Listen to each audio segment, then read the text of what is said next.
Well, good mid-morning, everybody. Happy Throwback Thursday to you. Ben and Woods, 97.3 The Fan. It's a sweepy Thursday today. Man, sweeps have been few and far between for our beloved San Diego Padres, but they got one yesterday. We will talk about that this morning, certainly. I'm Woodsy. That's Paul Rino. He's the executive producer. Good morning, Paulie. No guttural yell. No, my voice is a little cached. I was yelling at the kids and stuff, screaming all the time. Summer, man. You know how it goes. Benjamin Higgins, your friendly neighborhood sports anchor, joins us as well. Good morning, Benjamin. Good morning. It's Thursday. You got to save a little bit in the tank for the round table, extra hour. That's the other. Yeah. That's the other part. And I've got marriage counseling after that. So it's like the hell day Thursday. It's not hell. It's all good stuff, but it's just a lot of Thursday at about 1 o'clock. I'm real tired of the sound of my own voice. Like really, really done with me at that point. Well, no round table for me, so yeah, there you go. You can take you, it Paulie. over for me. I love a good sweep, man. I really do. I like more of those. Wasn't supposed to be as close and terrifying as it was at the end of the game, but it was, and that's been the If you didn't think that was going to happen, you have not been watching the San Diego Padres this season. I mean, it's truly like nothing has come easy to this team at all. I mean, really. I honestly can't remember the last super comfy, I feel confident in turning the TV off and moving on game. And 8-0 in the 8th inning after a grand slam. If that's not comfortable enough, you're feeling pretty good. I don't know what to tell you. You're feeling pretty good, man. But, we'll get into all that.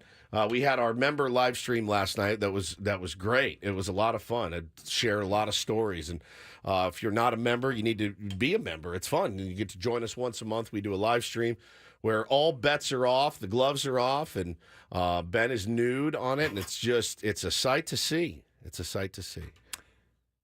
Speaking of stories, are you going to share the Yeah. story You you want me just to? told us? Yeah. Yes.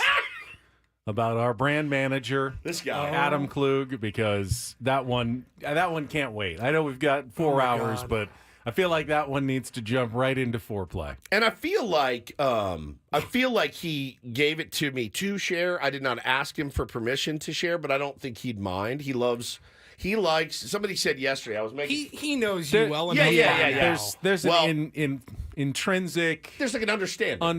He that needs if you're to say, "Hey, don't say Correct. this." yeah, on unless there. you specifically say, I want to tell you this, Off but the please record. don't. Yeah, please don't share it with the listeners. You know that story is gonna be part of the show. Well, and the thing is like I thought to myself, should I wait for him to tell it? And then I thought, no, I'll tell it. I'm a better storyteller than he is. Somebody said yesterday in the chat, dude, Adam's going to fire Woodsy one day because I just pound him. But I go, he's not. Like, he loves being a part of this show. Good, bad. He's told me 100 times, you do what you have to do.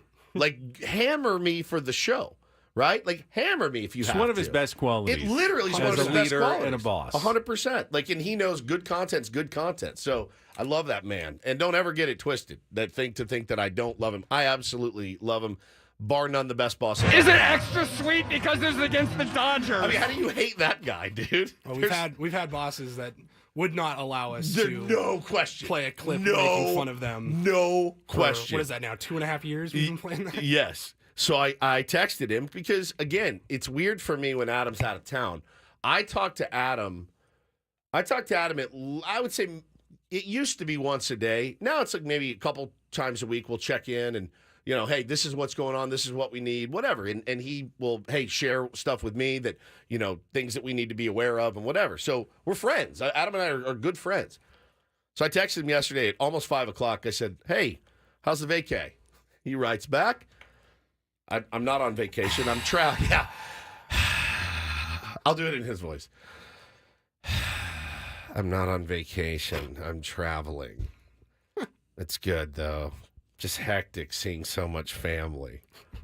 Got a great story for you, though. Now, to be fair, oftentimes when Adam says, I've got a great idea, it's the worst idea you've ever heard. We need Ben and Adam to have an idea off at one point. Our bad ideas are different, though. They are way different. They're different. And they're both, listen, I could find gold in both of them, right? Mine just tend to be duds. His are maybe a little too try hard. They're way try-hardy. Yeah. Yes, that's such a good way to put it. So I said, I can't wait. And I didn't know he was going to tell me right then, so he did. My mom wanted pictures of the kids from my phone. So I let her go through my gallery and text pics to her phone. She ended up texting a pic of my son to AJ Preller. Good morning, guys. Oh my god. He goes, Oh my god. and composed another text with a bunch of pics of my kids to AJ Pierzynski. But I caught her on that one before she hit send. So I write back, what the F? She didn't know what she was doing with my phone and was trying to text. Wait, is Adam's mom named AJ? It's got to be something. It's got to be something, right? Who doesn't have their mom on their phone as mom, right? So it was trying to text herself. Holy crap. But somehow was sending pics to random people in my contacts. And I said, I'm dead. He goes, it would have been so much better if Preller had responded, but he didn't. Now, listen, the first thing I thought of was Preller's got to be like, what the hell kind of operation are you guys running? We got Woods' dad wearing me out about trading with the Guardians as a potential trade partner. If you missed that story, I took my family down to batting practice, and I, again, was fortunate enough to have 5 minutes with Sheil Seidler, who I had never met, but had sent us a beautiful gift when we did the 4-hour show on Peter. You know, it was they loved it and they listened to it, and it was really raw and amazing. And I was just so happy to meet her. I was kind of wrapped up in that convo with Sheil, and then I looked over my shoulder and saw my dad chopping it up with president of baseball ops AJ Preller, and we walked away. And I go, "What did you say?" Oh, I was just asking him, you know, potential deals, how to improve, and.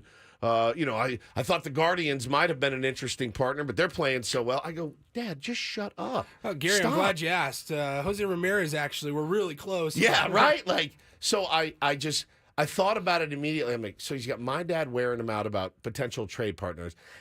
Randomly, the brand manager for 97.3 Fan is just texting random pictures of his kid, which is super weird and creepy. So I'm sure there was a follow-up. AJ, so sorry.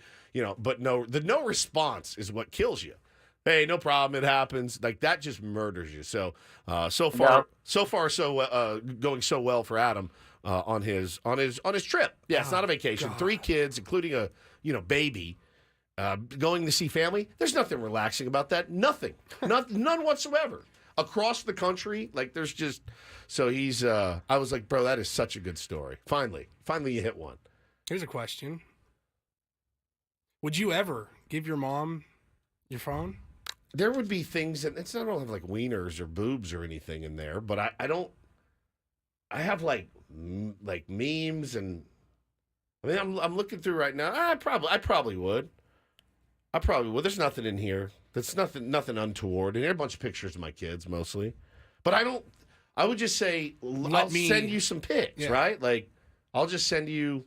I'll give you all the pics that you need. We have what we did, which I think was really smart. My wife did this, and this is good if you have if the grandparents live somewhere else. We bought my parents this. It's like a living frame. Oh yeah, it's called right.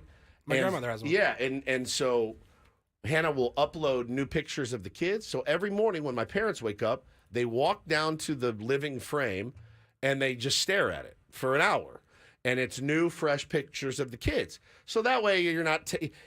They're new pictures, and we gotta remember to upload them and stuff like that. But they love it. I mean, they'll just stand there drinking their coffee, watching the pictures of the kids scroll by. And this is Bo at camp, and this is Taylor, at his soccer camp or whatever. So they get way into that. But that was that's a really good gift. I don't know what it's called. It's something like that. Hannah, digital photo. Yeah, frame digital type frame. thing. Hannah can put it in the chat. I know she's up and in there, but it's really, really good. Are there many feelings worse? Because we've all done it. Maybe not texting a picture of our kids to AJ Preller, but we've all sent a text and then within the next 5 seconds realized, that's not who that was supposed to go to. Yeah. You've got a work thread, our show thread, and you are expecting, you think you're texting your wife. And you go, oh, hey, babe, I can pick that up at the store later, whatever it is. And then you hit send, and you go, I didn't switch that thread. And then you have to go, sorry, that was meant for Shell. Sorry. And you just, you feel so stupid like when an you do idiot. that. You feel like You an feel idiot. so stupid. We were talking to our buddy at Callaway a few weeks ago about the Ben and Woods Open. And I was also watching the Padres game, and there was some terrible mistake somebody made, and I'm right, like, how does this effing moron do this? And it sent it to our buddy Finley. Now we know him, but like, what if that was a sponsor we didn't know we were trying to woo to the golf tournament? Like, who is this psychopath? Like screaming in text messages right now. So yeah, you got to be careful. But yeah, so Adam is he's out. He'll be back next week? Is that right?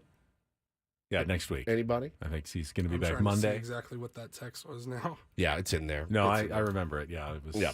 Oh, found it.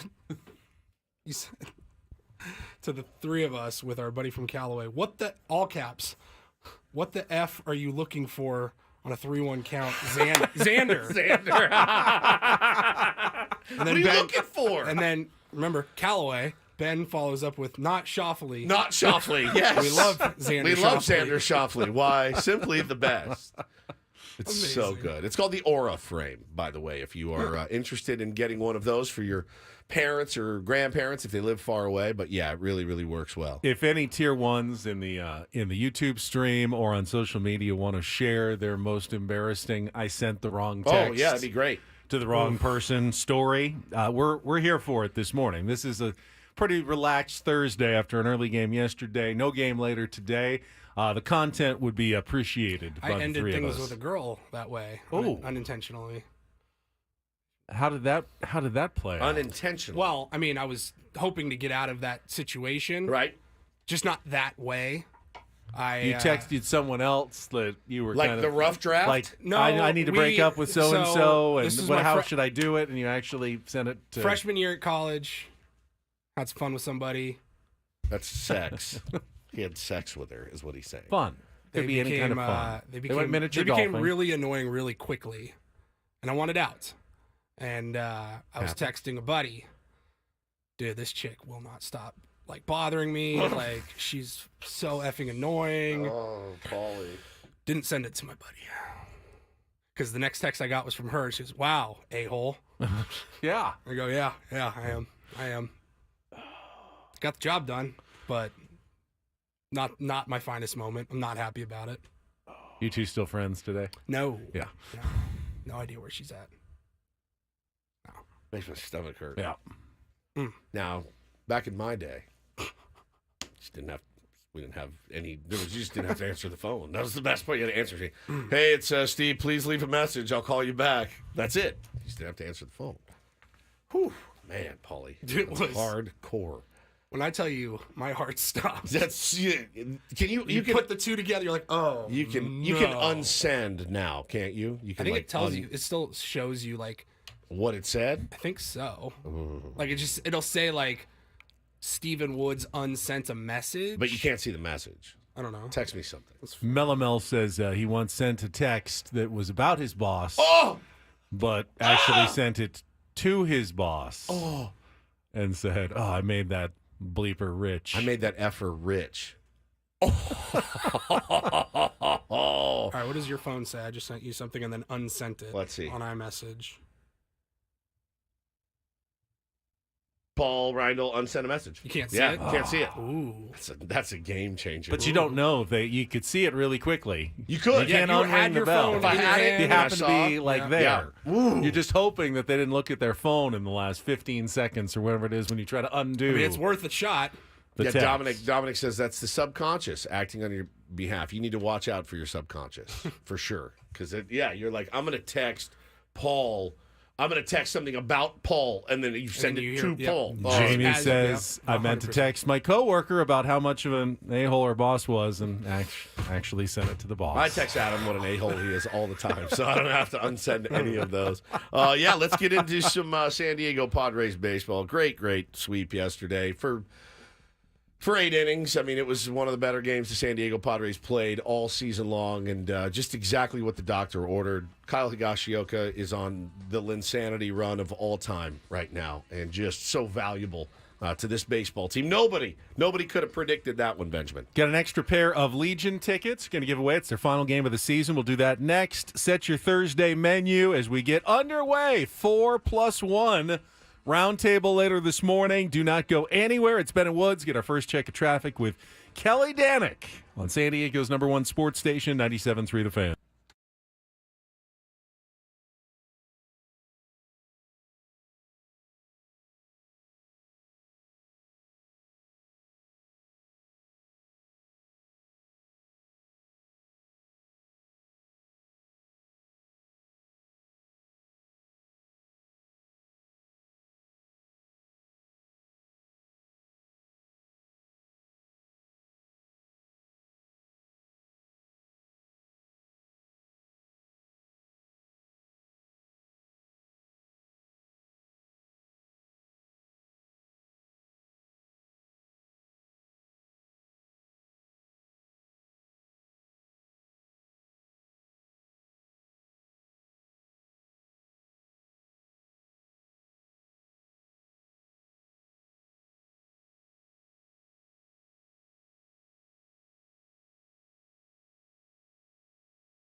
Good Lord, this may be the winner here of the wrong text that you sent. Oh, my God. Our buddy, Anthony the Butcher.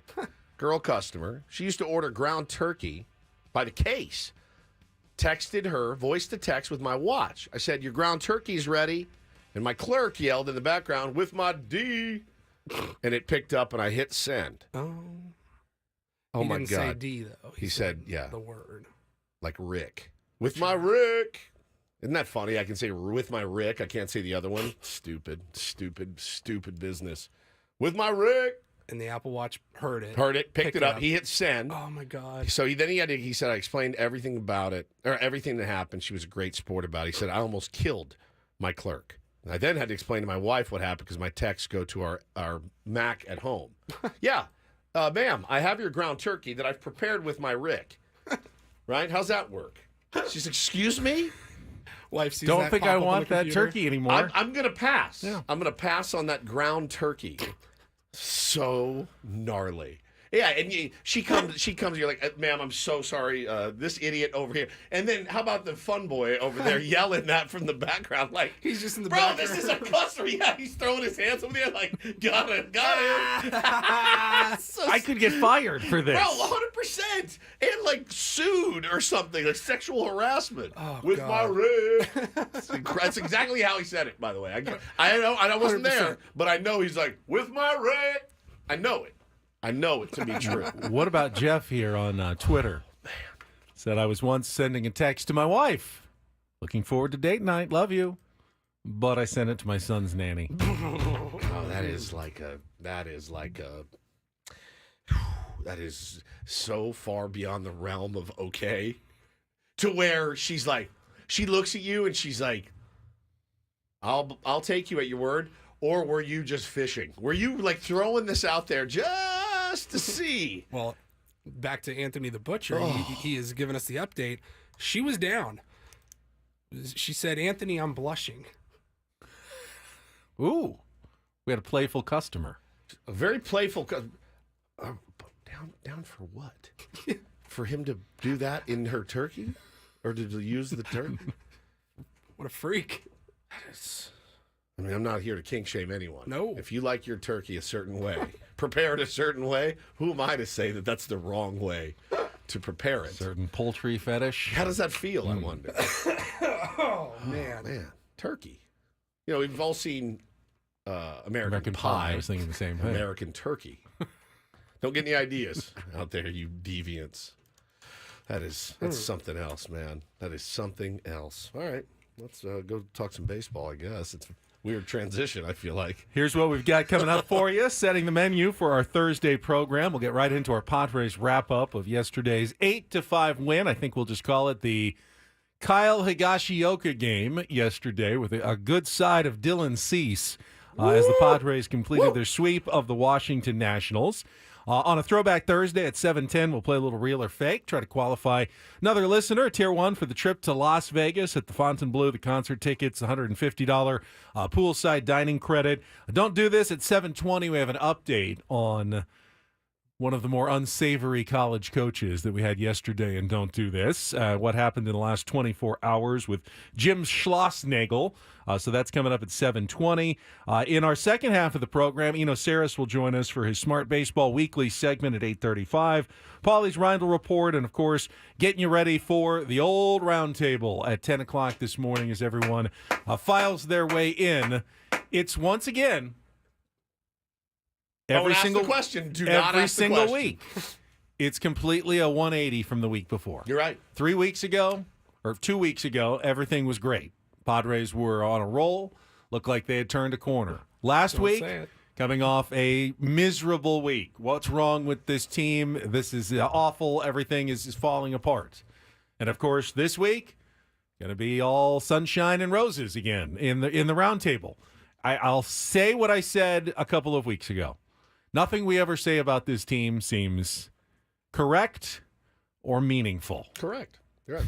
I think, when we get down to the end of the season, Ben, and we are sitting at 81-81, and it are the sixth seed in the playoffs, I still don't think it'll be meaningful. I just don't. I really don't. But so we have no We have no idea what to expect in Boston or Texas this week. Doesn't really matter how either of those teams are playing. You just don't know which San Diego Padres are going to show up. You don't know that you feel like maybe they've been galvanized a little bit with the goings-on at Petco Park, the electric last couple of weeks that they've had. I mean, a normal team that you just, they would be galvanized. Yes. This would mean something. The way they've played lately absolutely, generally means something, and it means something good. Yeah. But we'll talk all about it coming up in our Padres wrap-up in our next segment. First, though... And in our roundtable. First, though, we have some tickets to give away. It is the season finale, regular season finale before the playoffs for the San Diego Legion rugby squad. They will be at Snapdragon Stadium this Saturday to take on the Seattle Seawolves, and we got a pair of tickets right now for a Tier 1 who wants to call in. Let's be a quick caller. Second caller, 833-288-0973, 833-288-0973. Second caller, going to win a pair of tickets to the Seawolves Legion rugby match this Saturday at Snapdragon Stadium. You can get your own tickets at sdlegion.com. All right, we'll come back with all the highlights from Jesse and get to our Padres wrap-up on a Throwback Thursday. Oh, by the way, Paulie has a couple of great throwbacks again on this Thursday. Oh, really good ones. Really good ones. Where are we going to put those in, Paulie? Like 8 o'clock? Wherever. I Right put them around in the there? 9 o'clock. 9 o'clock hour. Sometime in the second half, probably, we'll get to some of our throwback clips. But call in for the Legion tickets, and then we'll return with our Padres wrap-up next here with Ben and Woods on San Diego's #1 sports station, 97.3 The Fan.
I know you're thinking it, so why don't we just say it out loud?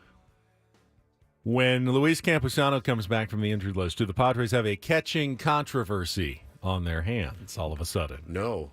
Controversy would require 2 catchers to be playing well. I mean, Kyle Higashioka has absolutely earned 5 starts a week right now. 100%. I mean, he's doing it with the bat. He's doing it with his arm. He's the only guy that can catch Waldron, and obviously got off to a really slow start here, but he was also catching Waldron, which is a gnarly assignment, as we talked about. Guy's never caught a knuckleball before. Hey, by the way, welcome to the new city, the new team. You're in one of the biggest trades of all time. We need you to catch our burgeoning knuckleballer. Oh, cool. Also, by the way, you can't use the big floppy mitt. You got to use a regular mitt because he also throws a fastball and a sweeper and a slider, too. Does that sound good? You're going to get about 4 ABs a week. Need you to make the most of that opportunity. Right. I mean, and then when he has gotten his opportunity lately, he hasn't missed. And I think defensively, Ben, the ability to throw out base runners is not something that we saw with Campusano at all. I'm not ready to give up on Luis Campusano, but I do feel like he's got to kind of earn his way back in. I'm not saying a full Wally Pip here has gone on with Campy and Higashioka, because Higashioka's on a run right now. You're going to milk that thing for as long as you can. But yeah, I don't know that there's a controversy. But yeah, the thing about catching is both guys are going to get plenty of time now. And I think Kyle has certainly earned some more. Well, we'll talk about it. Let's get the highlights, including 6 runs batted in for one Kyle Higashioka yesterday. What a day. Our Padres wrap-up coming up right after this. Check of traffic on 97.3 The Fan. From the 97.3 The Fan Traffic Center, here's Kelly Danick. Traffic is sponsored by the San Diego Zoo Safari Park. Well, guys, the big story this morning is definitely going to be this coastline ride. Southbound 5, still going to find all lanes blocked between Las Pulgas down to the 76 due to a deadly accident. Happened around 3 o'clock this morning. Traffic is being diverted off at Basilone on the southbound side. On the northbound side, you're going to find the Christianitos off-ramp as well as the 2 right lanes blocked between Basilone and Christianitos. So give yourself a little extra time there. But if you know anyone heading down from Orange County, you might want to just tell them to hold off or just be prepared for them to be very delayed. Again, all lanes shut down south 5 between Las Pulgas to the 76. We were having some problems along the South 805, but our Cordell and Cordell traffic cam shows a crash has cleared right around Adams Avenue. But we still have this accident northbound 805 at Home Avenue blocking the slow lane. Change the way you see the world at the San Diego Zoo Safari Park. Whether you're eye-to-eye with Sumatran tigers or soaring high above giraffes and rhinos, every adventure helps support wildlife worldwide. Visit today and see conservation from a new perspective. I'm Kelly Danick with Ben & Wood, San Diego's #1 sports station, 97.3 The Fan. I love winning, man. I love winning. You hear what I'm saying? It's like better than losing. Oh, my God, I'm so stiff. Miss any of the Padres win yesterday?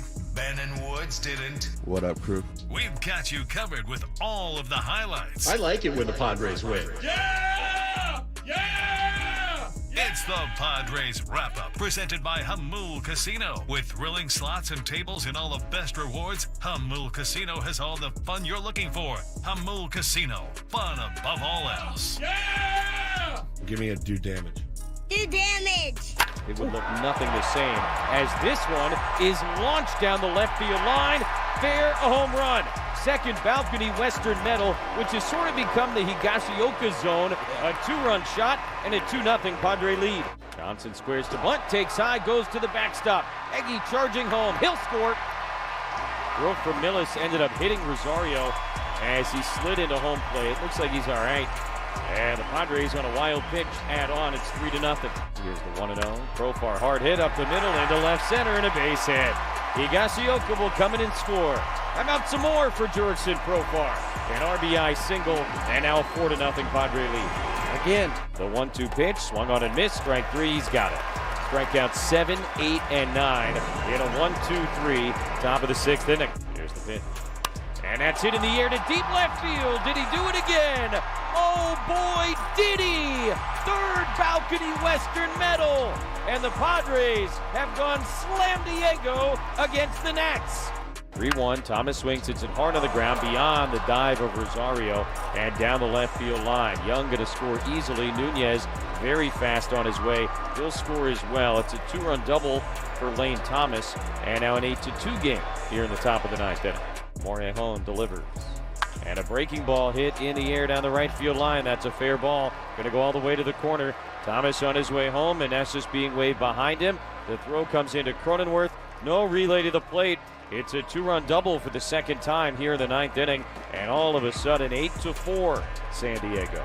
Still only one out. Harold Ramirez, the batter, right-handed hitter, chops one to the right side. Long way to go. Cronenworth can't make the play. It's into right field. Garcia rounding third. He's going to score. And it's 8-5 here in the ninth inning. Senzel 1 out of 3. The only guy with a hit before this inning. Swings to the first pitch, grounds it to short. Kim's got it, feed to second one, on to first, in time, double play, and the ball game is over. Well, they wanted to make you sweat a little bit at the end, but all's well that ends well. Padres sweep the Nationals and finish a 6-1 homestand as they get ready to hit the road. Really strong homestand. Really nice job. Whole homestand, obviously. What is a homestand? And we're able to get all three on this series. So yeah, it's a great game. Really professional game across the board. Dylan really set the tone. Just did a lot of good things that create a lot of good, clean baseball. Dylan was fantastic for his 7. Threw multiple pitches for strikes, introduced a little bit more of the curveball, which was nice to see. Mixed in a changeup, got a few outs on the changeup, a few rollovers, threw in a little bit more, so that was good. Just in control, and of course the offense, what are you going to say about Higgy? I mean, what a day. I love a good home strand. I really do. I love a home strand. Maybe we should send him some tacos from Home Straight. Home Straight. Really strong home strand. Home State. Yeah. To celebrate the home strand. What a really strong home strand. Yeah, it was very strong, Mike. Sorry, Mike. That's what we do here on this program. Don't take it personally. You probably will. Well, Dylan Cease was terrific. It turned out the previous start, which he showed some signs of throwing better. Yeah. And then got knocked out in the 5th inning on a bunch of weak hits and not a ton of hard contact. Did carry over, and he had one of his classic Dylan Cease efforts, which allowed the Padres to, take advantage of Kyle Higashioka's offense, build that 8-0 lead, and yes, it got a little too nervous in the 9th inning. I will be honest, I was at work. I was barely even paying attention once it got to the 9th inning, and the moment I saw, oh wait, hold on, is that 8-5?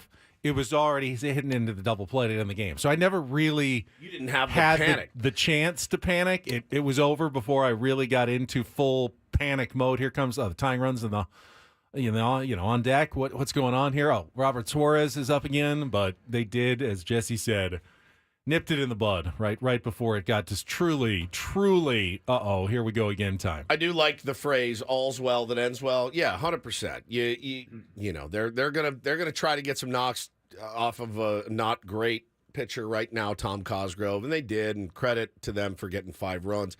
It's not something you want to see. I was in the same boat, Benny. As soon as Higgy hit the grand slam, my son had been asking me to throw him grounders in the street, and I said, "All right, let me get." It's 4-0 at the time, and I'm like, "All right, let's make sure we get this thing in order." Higgy hits the grand slam. Go get your shoes on, and we go out to the street. And I just happened to pick up my phone. I was going to put some music on while we were taking grounders, and I go 8-5, runner on. I'm like, what in the world? I run inside and see the ground ball to end it, and was like, good God, man. I mean, it was one of those things we were talking about this a couple weeks ago. Sometimes even their wins, like, don't feel like losses, obviously, but you're like, I can't even enjoy this win properly. Like, you can't just put your foot on their throat and get 3 outs and not have to get Robert Suarez up. And, we were talking in the break. I feel like Robert Suarez is going to burn out at some point because of the overuse, but then you put my mind at ease a little bit. Robert Suarez has thrown 33 innings this year, which is neither a lot more or a lot less than other top closers. Ryan Helsley, who has the most saves in baseball with 28, has thrown 36 innings.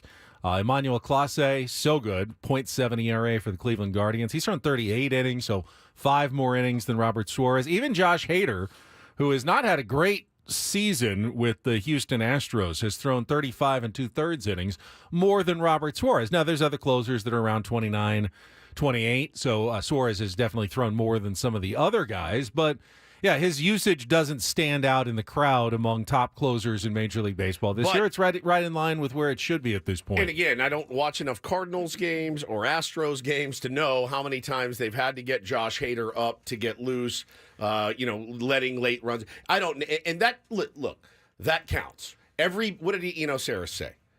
Every pitch you throw is just, it's just another bullet that Whether it's an off day, whatever. Like working out. There's a limited number. Up. There's a limited number, and we have had to get him up. The thing is I don't mind Robert Suarez coming in a 4-2 game to get 4 outs. Like, that's what he's built for. What I do mind is having to get that man off his ass at all in an 8-0 game. What he has done is he's worked in more intense stretches, I think, than some other closers. He's had maybe he's had like 2 weeks where they didn't use him at all. That's true, because they'd never had a lead. They are 5-game losing streak. Didn't have a chance to bring him in, or when they won, they were up, more than they needed. Didn't come in. So he's had like 2 of those stretches where we haven't seen. Last time we've seen Robert Suarez, and then of course they have those stretches where they need him for multiple innings, 2 days in a row, or 1 inning plus for 3 days in a row. So he's worked in intense stretches over the course of the season. So it's certainly something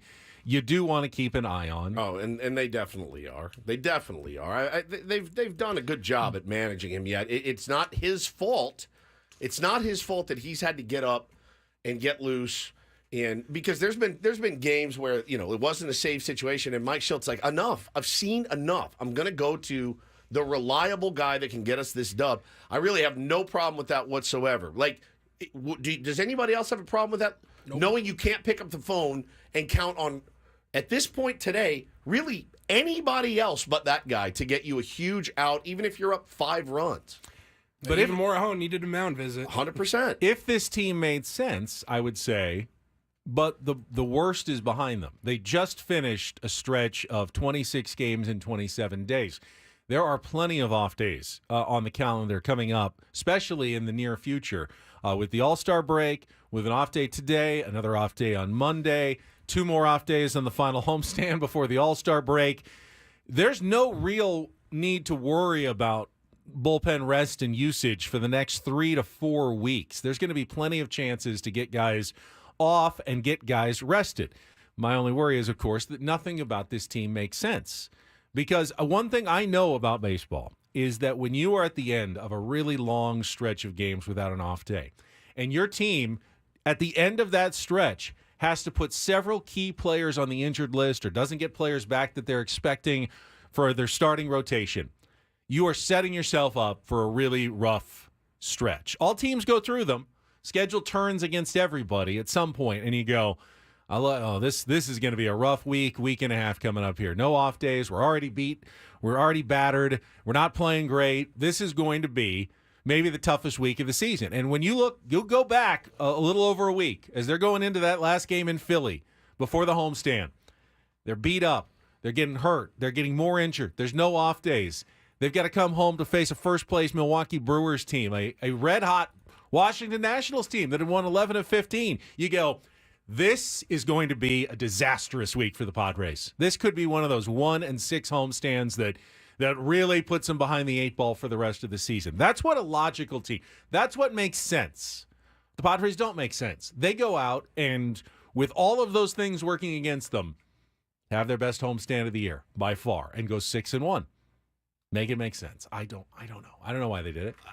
I'll take that any day of the week. And again, I love being proved wrong. I love being made to feel like I was clutching my pearls for no reason. I love that. Good, more of it, because that means that they're winning baseball games. But to be a realist and look at what they were facing, again, you have to give a ton of credit to those guys, and guys stepping up. I mean, guys stepping up. Freaking Solano's hit, yesterday or day before yesterday was phenomenal. Jackson Merrill's hit the other night in the comeback was phenomenal. Manny Machado's home run. All of these things, man. Guys are playing banged up. They're beat to hell, and they're going out and they're winning baseball games. 6-1 on a homestand, Benny. It doesn't get much better than that. Beat left-handed starting pitchers each of the last 3 days. Correct. Something, of course, the Padres had not been doing. And I'll say there is some logic behind that. And the reason I think that the Padres have gotten a little more success against left-handed starting pitchers is not that hard to find. Manny Machado's numbers against lefties have jumped up significantly over the last month. They've gotten Kyle Higashioka's breakout month of the season. Almost all of that damage, of course, coming against left-handed starting pitching as a right-hander. And in the last couple of days, you bring up Eggy Rosario, who, for his strengths and weaknesses, hits well and hits for extra bases against left-handed pitching. Had a double yesterday that led to the 2-run rally. I think almost all of his hits this year are still extra base hits against left-handed pitching. Crazy. 3 home runs against left-handed pitching. Add him back to the mix, and the concerns, the poor performance against lefty starters, maybe not gone entirely, but you definitely have mitigated some of the issues that you're facing just based on a couple of those small changes and better performances alone. Well, that and the home record was so putrid. They were just playing terribly at home. Now they're playing fantastically at home. And now you go back on the road where you had a really, really rough road trip the last time, albeit against some good teams. But, now you look at it with Boston and Texas. I mean, a couple of teams with some horses. I mean, some really, really good players. And you're talking about the defending World Series champion. You're trying to make it make sense again. Yeah, it doesn't. Doesn't make sense. Doesn't make sense. I don't know. This road trip, I look at it, and I'm not going to be shocked. One day at a time, buddy. They can go 6-0. They can go 0-6. You're not going to get me this time. We got to get back to the mentality as fans, at least on this show, we got to get back to the mentality of win tonight's game. If you don't, what went wrong? I mean, it's really the only way to handle a baseball season instead of, oh, my God, we could lose 6 in a row. Got to figure out a way to win in Fenway Park on Friday night. All right, we'll come back. Hour number 2, a chance to qualify for the trip to Las Vegas in our game of Real or Fake on a Throwback Thursday. More Padres talk ahead as well with Ben Woods on San Diego's #1 sports station, 97.3 The Fan.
Woods, I think you're right. When I asked earlier about the catching situation for the Padres, especially when Luis Campusano returns, I think he's eligible to come off the injured list, I think on Monday.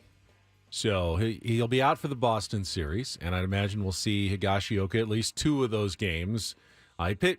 Caught all 3 of the games against the Washington Nationals, including the day game after the night game yesterday, which opened my eyes a little bit. I suggested that that's possible because, as a backup, he hasn't been overly used earlier in the season. But this is the time to ride the hot hand. He's not going to stay this hot all year long. No. Kyle Higashioka has been in the league long enough. He's not discovered something magical and all of a sudden is going to be an all-star catcher going forward. He's riding a hot streak. You hope it lasts as long as possible. Jesse and Tony talked about a very small adjustment he made, closing his front foot just a little bit, because early in the season he felt like he hit a bunch of balls down the line that hooked foul, that would have been home runs.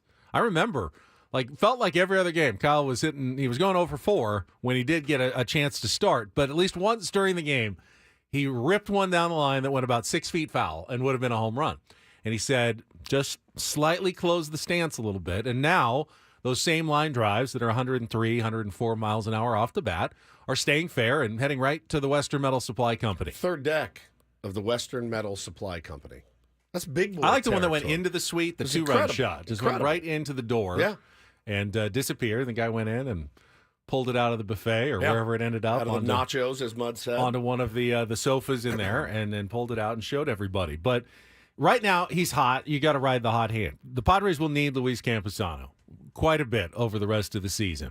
Not just to back up Kyle Higashioka, but probably as the starter at some point. Remember, the first month of the year, Luis was doing a nice job. He was, but that has not held, unfortunately. So it's interesting, too, the timing of all of this. We have Eno Saris coming on at 8:35 this morning. And I'm reminded of an early conversation that Eno Saris had with Luis Campusano, who was getting extremely lucky, hitting the ball about 69 miles an hour off the bat, and they were falling. And Eno Saris literally had the conversation with Campusano like, hey, man, you're not really barreling the ball, you're getting some knocks, and Campusano saying to him, I don't care how hard I hit it, as long as they fall. And I like that mentality, but I also, you kind of saw it start to go away. Those flares don't stay flares forever. They turn into very easy weak outs. And I don't know, the weird adjustment that Luis Campusano made with his stance and everything else that all of us amateur hitting coaches want to talk about on Twitter was not leading to many barrels at all. And then you take the defensive part of his game. He was stealing a lot of strikes early. In fact, he was, in the first 3 weeks, a month of the season, was literally one of the best pitch stealers, strike stealers in baseball. That went off the cliff. It all went away. All of it. The hitting luck, the defensive You've called prowess. up his StatCast sliders. And he is in some of the lowest percentiles in baseball, in almost every defensive metric, unfortunately. And offensive. I mean, it's across the board. Man, this is pretty dire for Luis Campusano. And again, I know that people. The only thing he's doing well, Ben, is he's not striking out a ton. His K rate is 95, so it's deep in the red. His whiff rate 78. He doesn't swing and miss a bunch. But man, you want to talk about barrels? Not many at all. Sweet spot? Not much at all. Doesn't walk a ton. And then you look at his defensive stuff, and it's horrible. It's horrible. So it's all right in the first 10, basically. Single digits, yeah. In the blue. It's really, really bad. So Higashioka, meanwhile, has if anything, just continued to improve this season defensively. Threw out a ton of runners on this homestand. It was fantastic. He was a weapon behind home plate. Multiple guys thrown out at second base. Not 100%, but no catcher is. I mean, if you're getting a quarter of guys, you're doing well, and he was doing better than that by a wide margin on this last homestand. So, yeah, offensively, you're not going to keep it up, but that defensive equation should keep Kyle Higashioka in the lineup more regularly for the rest of the year, even when both guys are healthy. Correct? Absolutely. Yeah. Absolutely. I mean, the guy's got Kyle Higashioka's got a 762 OPS. Kyle Higashioka right now. He's got 8 bombs. His average is not great at all, but his slugging is 522, and again, his OPS is 762, which is a career high for him. Whatever he's doing, he's got to keep doing. We need him. But Campusano, when he comes back, I do think that there's a conversation to be had about who's going to get the most. Because you remember, man, Campy. I know he's been banged up before, he's been injured, but you got to remember when Gary Sanchez got here last year, it was like, all right, you're the guy now because Gary found a power stroke and wasn't hitting for average or anything like that. But yeah, man, at some point he's got to kind of take that job back. So in the last 3 seasons, as the primary backup for the Yankees, Kyle Higashioka had exactly 10 home runs in each of those 3 seasons. Would have signed up for that 3 weeks ago going, I hope he gets anywhere near to 10. Now he's already at 8 with 7 in the month of June. Now I'm going, if he only gets to 10, something's gone wrong in the second half of the season. And I looked at his at-bats and I wondered, well, are they going to wear him out for a guy that has not started? That can be a worry. A guy who doesn't start often and all of a sudden he's playing every day, are you going to, run out of gas? And he's had, in the last 3 years, 193, 229, 242 at-bats for the Yankees.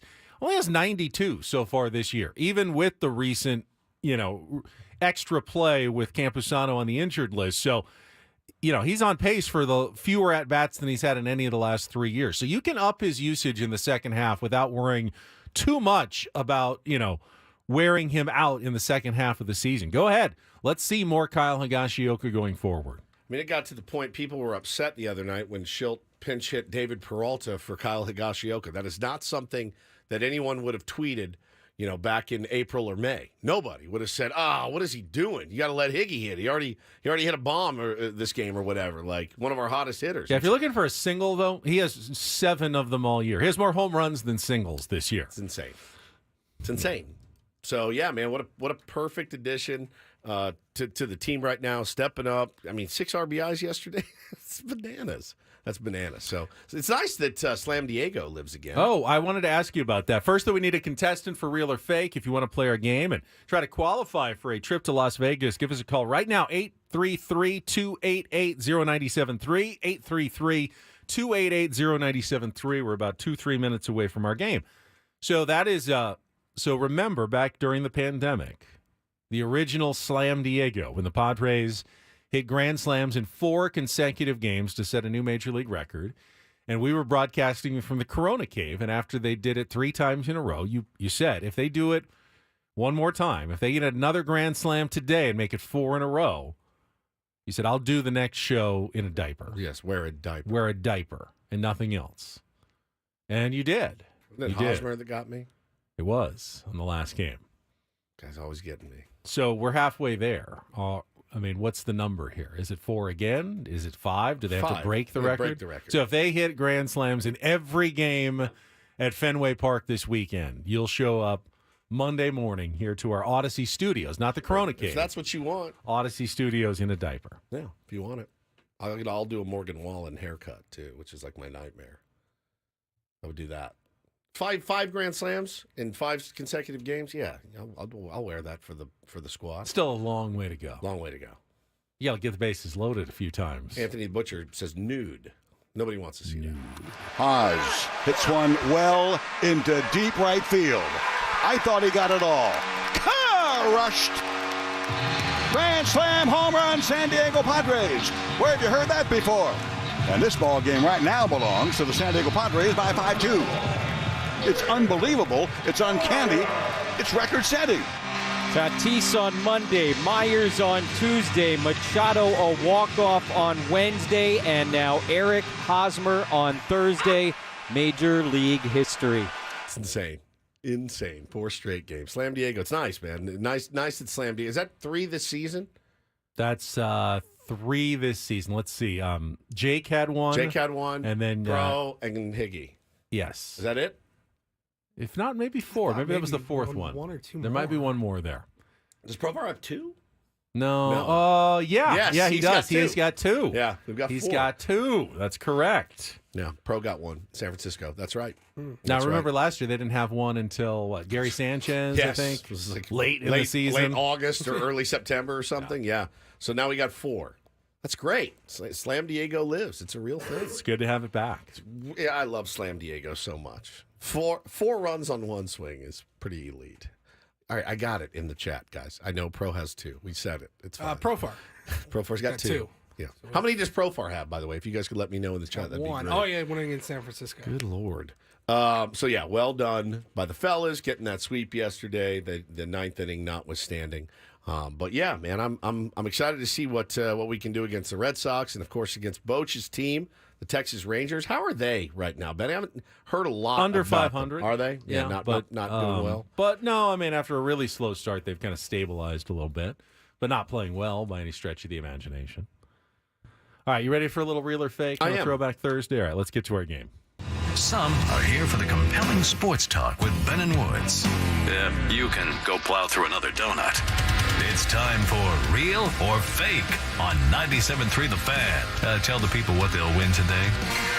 All right, here's what we're playing for. If you can get 4 of the 7 right on Real or Fake, you are qualified for our grand prize drawing. 2-night stay at the Fontainebleau, Las Vegas. Tickets to either Hootie and the Blowfish or Smashing Pumpkins, and a $150 poolside dining credit. Summer room packages and tickets are available now at FontainebleauLasVegas.com. Let's go to Bill. Bill, welcome to Real or Fake. How are you doing this morning?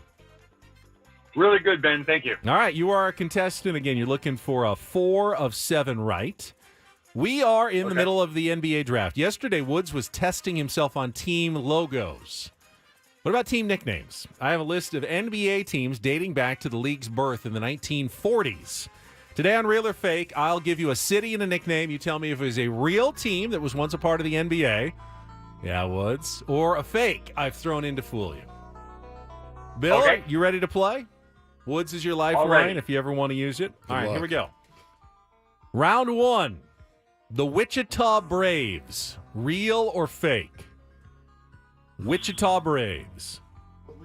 What do you NBA. think, Wood? What do I think? Yeah. Fake. Okay. We'll say fake. And fake would be correct. Well, that's easy. 1 point on our way to 4 and a win. Let's go to round number 2. The Tri-Cities Blackhawks. Real or fake? Oh, jeez. So, what? Do you know where Tri-City is? I think, is that in, is that, no, that's the Twin Cities. Is it in Iowa? Those are the Quad Cities, I think you're thinking of. What's the Tri-Cities? I feel like a lot of places have the Tri-Cities. Well, let's go real because they probably combined cities back then. Why not? Why didn't they combine cities back then? Real? Yes. Yeah, a couple of moves later, the Tri-Cities Blackhawks are now the Atlanta Hawks, who had the number 1 pick in the draft yesterday. Took Zachary Richache out of France with the number 1 pick. All right, you are halfway home. All right, let's go to round number 3. The Chicago Zephyrs. Real or fake NBA team? Bill? Zephyrs. Boy, that sounds like a good name. Let's say that's real. Says that's real. Yeah, Yes, wow, very this is well an done. easy game. What year was this? These are in the mostly in the 40s, in the first few years of the NBA. Before Yeah, they the Zephyrs, see? totally settled on their lineup of teams. All right, let's go to round number 4 for the win. The Rochester Royals. Real or fake, Bill? I'm pretty sure that one is real. He's pretty sure. I like the confidence. And it is well deserved. Rochester Royals, a couple of moves later, are now known as the Sacramento Kings. Sweeps all and around that was a this sweep. week. Congratulations, Bill. Hang on the I line. haven't got a real or fake sweep in a long time. No, been we a usually go to minute. round 7. Let's see if Woods gets the rest of these. We've got the Cincinnati Captains. Real. No, fake. All right. Indianapolis Olympians. Fake. That is real. All right. The Pittsburgh Wasps. Fake. That is fake. The Wasps. It would fit well, though, with the black and gold theme of all of their teams, but that did not. Are that did not- wasps black and gold? Yeah, like bees, wasps, aren't Those they? are different. But aren't they still kind of black and gold a little I don't bit? think so. No? I don't think so. Bo calls color? them wasps. A wasp nest. Dad, there's a wasp nest over there. Oh, is there? Wasps. I don't know that I can really tell the difference between honeybees and wasps. Remember, I posted that video. He also calls it a whore nest. It's a true story. Whore nest. What is that? What does she have at her house? A whore nest. Oh, okay. Like the Charlotte What's whore nest. What's the address? I better go take care of that. What? Let me head over there right now and see what's up with this whore nest at your Gaga's house. A whore nest. Now, there's the big fat bumblebees. Yes, those are. I don't know that any bees are actually black and yellow. I think that's just how we draw them. Really? I think so. Just in the maybe just the in bumblebees cartoons. are. Yeah, I think no, so. Those big bumblebees have to be black and yellow, right? Yeah, the whore nest. Did you watch the draft? I did. It was on Channel 10. Was that the Sphere or is that the NHL? No, that's the NHL. It was at the Barclays Center in Brooklyn. I wish they would just call it the Barclays Center instead of the Barclay Center. But how was it? Was it good? It was fine. You know, I think 3 of the first 6 picks were from France, guys you don't really know because they didn't play college basketball, so you didn't get to watch them. Just a couple of, videos of, their club teams in France. Wembanyama went number 1 last year for France. Yep. I love that France is wine, cheese, and basketball players. Apparently, they're breeding them over there right now. 2 UConn players in like the top 7 in Castle and Klingen both went early. No Aztecs in the first round. No Aztecs or former Aztecs taken. One more day today. No one was going to hear their name today. Right. If it was going to happen, it was always going to be today. Not yesterday. But it's still unlikely. Still a big if. Is it? Really big if. Wow, man. Yeah. Jaden Ledee. He would be at the end of the second round if anyone gets around. What's he projected at? I mean, he was 60, what was it? You saw he like was like 88 on ESPN's yeah. And there's only 100. 60 total picks. So. If anything, he could catch on as an undrafted signee. Yeah, he'll sign somewhere. He'll play professional basketball, whether it's drafted. overseas or G League. All right, we're going to come back. Don't Do This is next to get an update on Jim Schlossnagle. Hornswogler. The head coach now of the Texas Longhorns baseball team. Man, story just gets weirder and weirder the longer we go. And this then guy he sucks. Then he does, and then he did Q&A yesterday. I thought apology. Oh, this is good. Yeah, and then I heard it, and I go, no, that's not how you do it. That is not how you do it. You'll hear it next on Ben and Woods on San Diego's #1 sports station, 97.3 The Fan.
Like to call that the Don't Do This if Don't Do This opens on a Throwback Thursday. 100. Don't Do This brought to you by the Craft Taco in Sorrento Valley. Craft Taco is some of the best quality tacos in all of San Diego.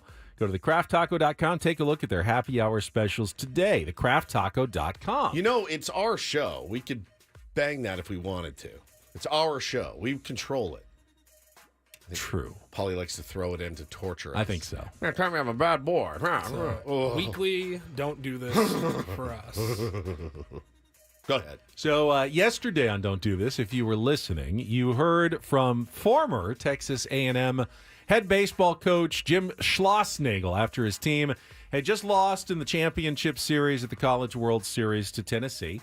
A tough moment, but responded, let's just say, very rudely to a reporter who had the temerity, the gall, as it were, to ask him about rumors that Schlossnagle could be up for the recently vacated Texas head coaching job. Or, by the way, his best friend, Chris Del Conte, is the athletic director at Texas. So, you know, it doesn't take a rocket scientist to put that together. A reporter did ask the question. This was Jim Schlossnagle's answer. Tonight, but with the rumors circulating today about a specific job opening, what do you have to say about your future in Aggieland? Yeah, I mean, I think it's pretty selfish of you to ask me that question, to be honest with you. Totally.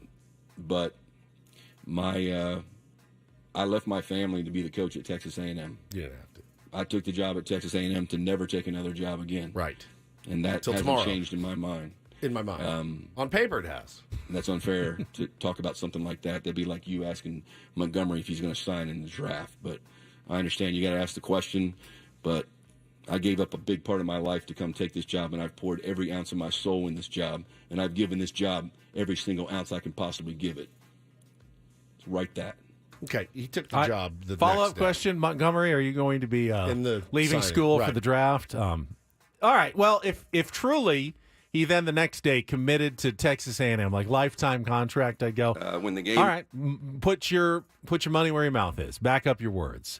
The fact that he then the next day took the Texas job, the biggest rival of Texas A&M, after having dressed down the reporter for asking the question, was pretty awful. So he is introduced yesterday as the new head coach at Texas, and I saw the report. He did offer an apology, and I thought, okay, good for him. That reporter absolutely deserved one.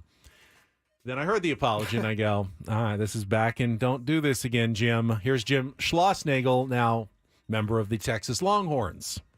When the game ended, I want to publicly apologize to Richard Zane from Texags. He's a young reporter. He asked the question. That was an obvious question. I wish I could have answered that better. You could have.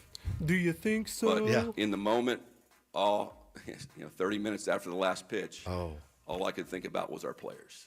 You're so... And I really wasn't in the mood to talk about my myself huge or offer that I got. the future. So I apologize for that to Richard. Okay, so the word "but" never appeared in that apology, but it was implied several times. When he said he's a young reporter, you're insinuating then perhaps that he doesn't have a lot of credibility, that, you know, a veteran reporter wouldn't have asked that question. So you're basically still insulting him. He's a kid. He made a mistake. While but you're so did I. apologizing. Yeah, the old backhanded apology. I'm a master at it, by the way. My wife would tell you. What was the other part that he said? He called him a young reporter. Yeah, young reporter. But here's the thing. He does the whole bit of, I just was thinking about my players, man, and what they're going through. You weren't. And no, you weren't. You had this thing already wrapped up. Like, so I pack all the boxes. So this came out yesterday. They asked him too. Hey, Mr. Hornswoggle, what did you say to your players? The answer is nothing. And he said, I wish I could have addressed them and had time to talk to them.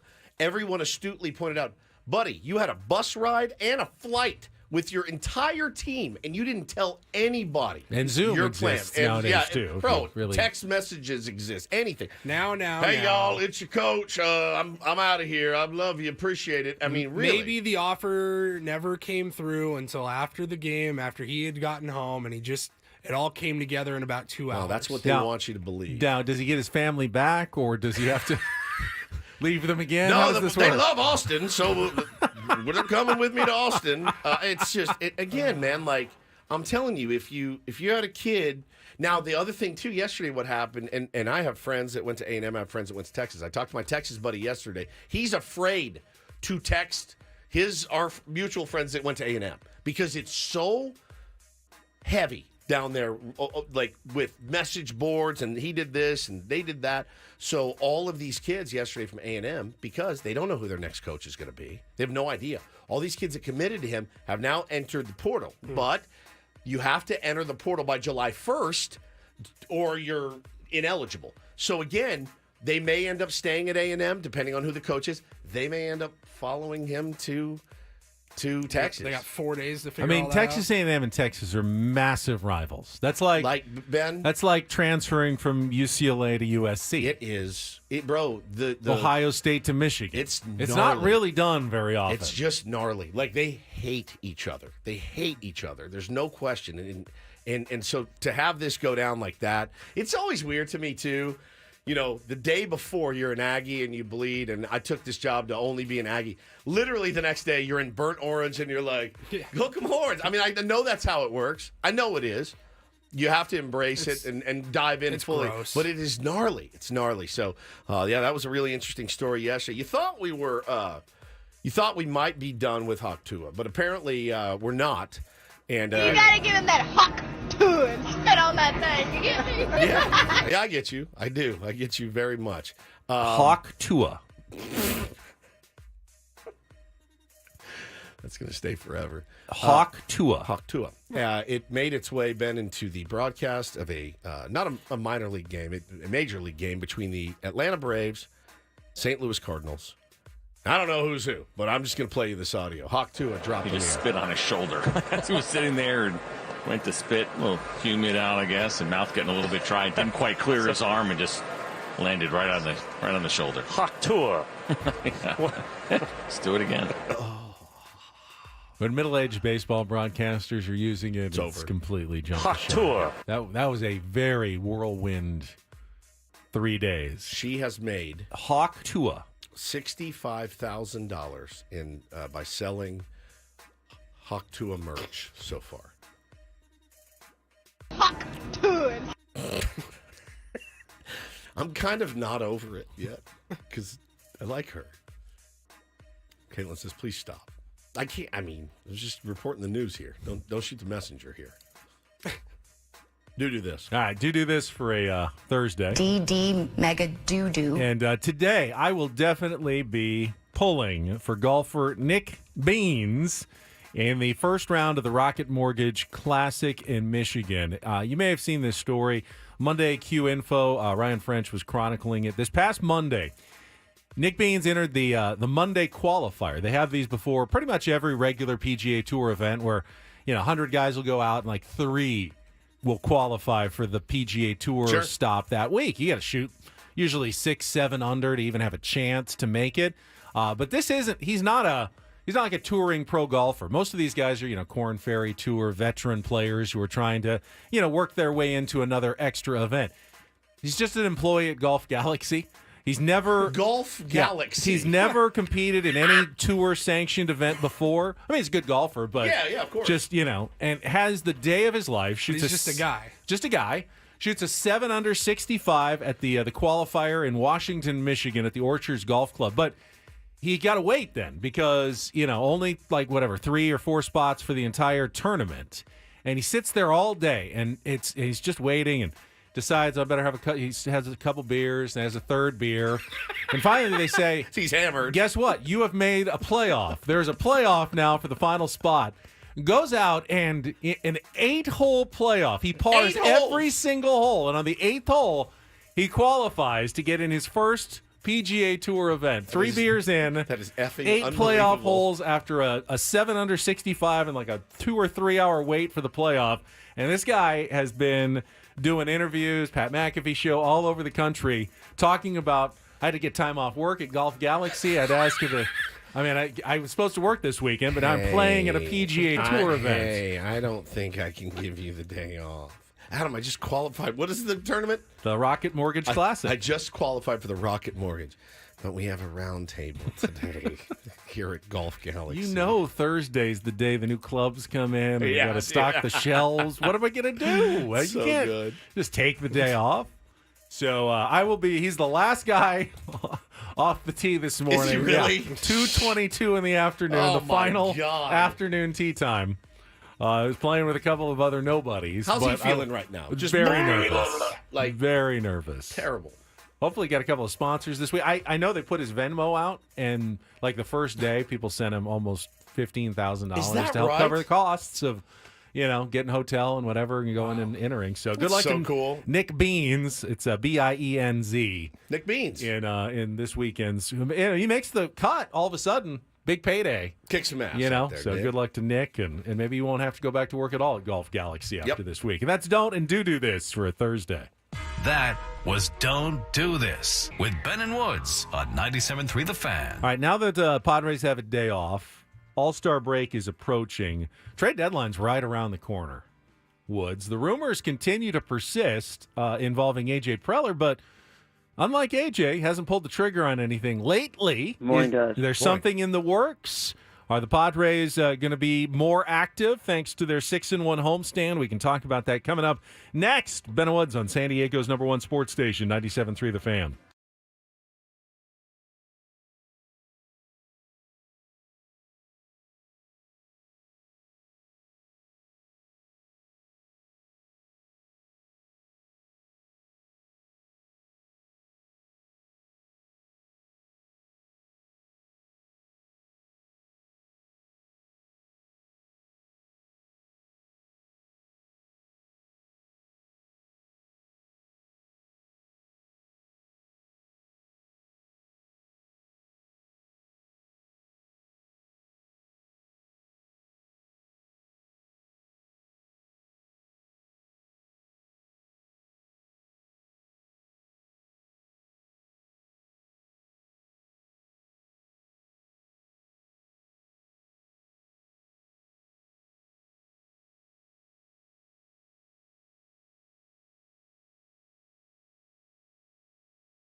A welcome sight on the field before yesterday's series and homestand finale against the Washington Nationals. I thought you were talking about me. You looked right at me and you said a welcome sight. Sorry. No, I was referring to Xander Bogaerts F in the you. cage taking a little batting practice before the game. Baseball activity, Woods. Mike Schilt talking that he's taken a couple of steps now in his recovery, and he's moved on to what is generally considered to be, if not the final stage, certainly in the last stages of recovery, and that is getting back in the cage and swinging, especially when it comes to a shoulder injury. He's already been doing, the lower body, keeping up with his work there, so that should speed the time necessary for him to get back into the lineup. Now, I'm not expecting to see him, on this road trip or anything, although he will be traveling with the team, but you can envision a scenario where in the next, maybe by the end of the All-Star break, Xander Bogaerts could be ready to return for the San Diego Padres. Yes. Yes. It's good news, right? Yeah. He goes back to play second. Okay. Crony, let's do this in your head. Crony goes back to first. Okay.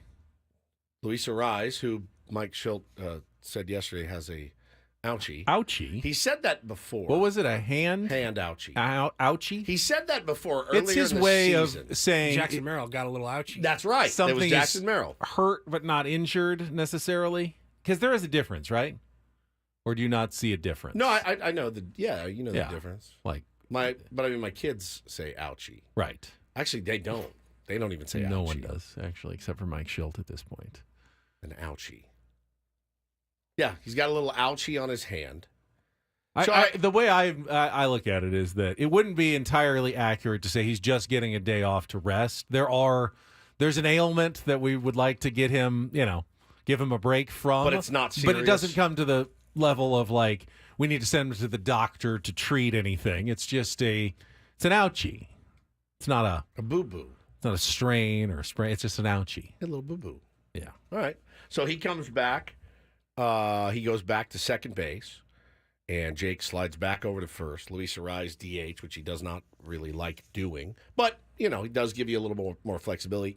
Your hopes and dreams are that Xander is completely healed, that, the time away has reset him mentally.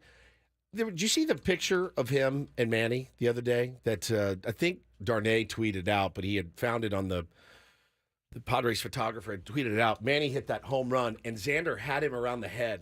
Like, you see that picture? It's incredible. Like, Xander was like, yeah! Like, those two. You want Xander to come back and be, like, motivated with how well the team has been playing, how electric it's been. You don't need Xander Bogaerts to come back in and continue to hit, 219 or anything like that with zero pop or really much ability at all to do anything, to do any damage. So you kind of hope that he's fired up and ready to be back and contribute, and then he can. But as you said, so if Arise is DHing, then that knocks either Peralta or Solano out of the lineup? Which is, listen, you're going to mix and match those. Both of them. Peralta, that may be the end of his tenure when Xander comes back. Somebody's got to go. I think.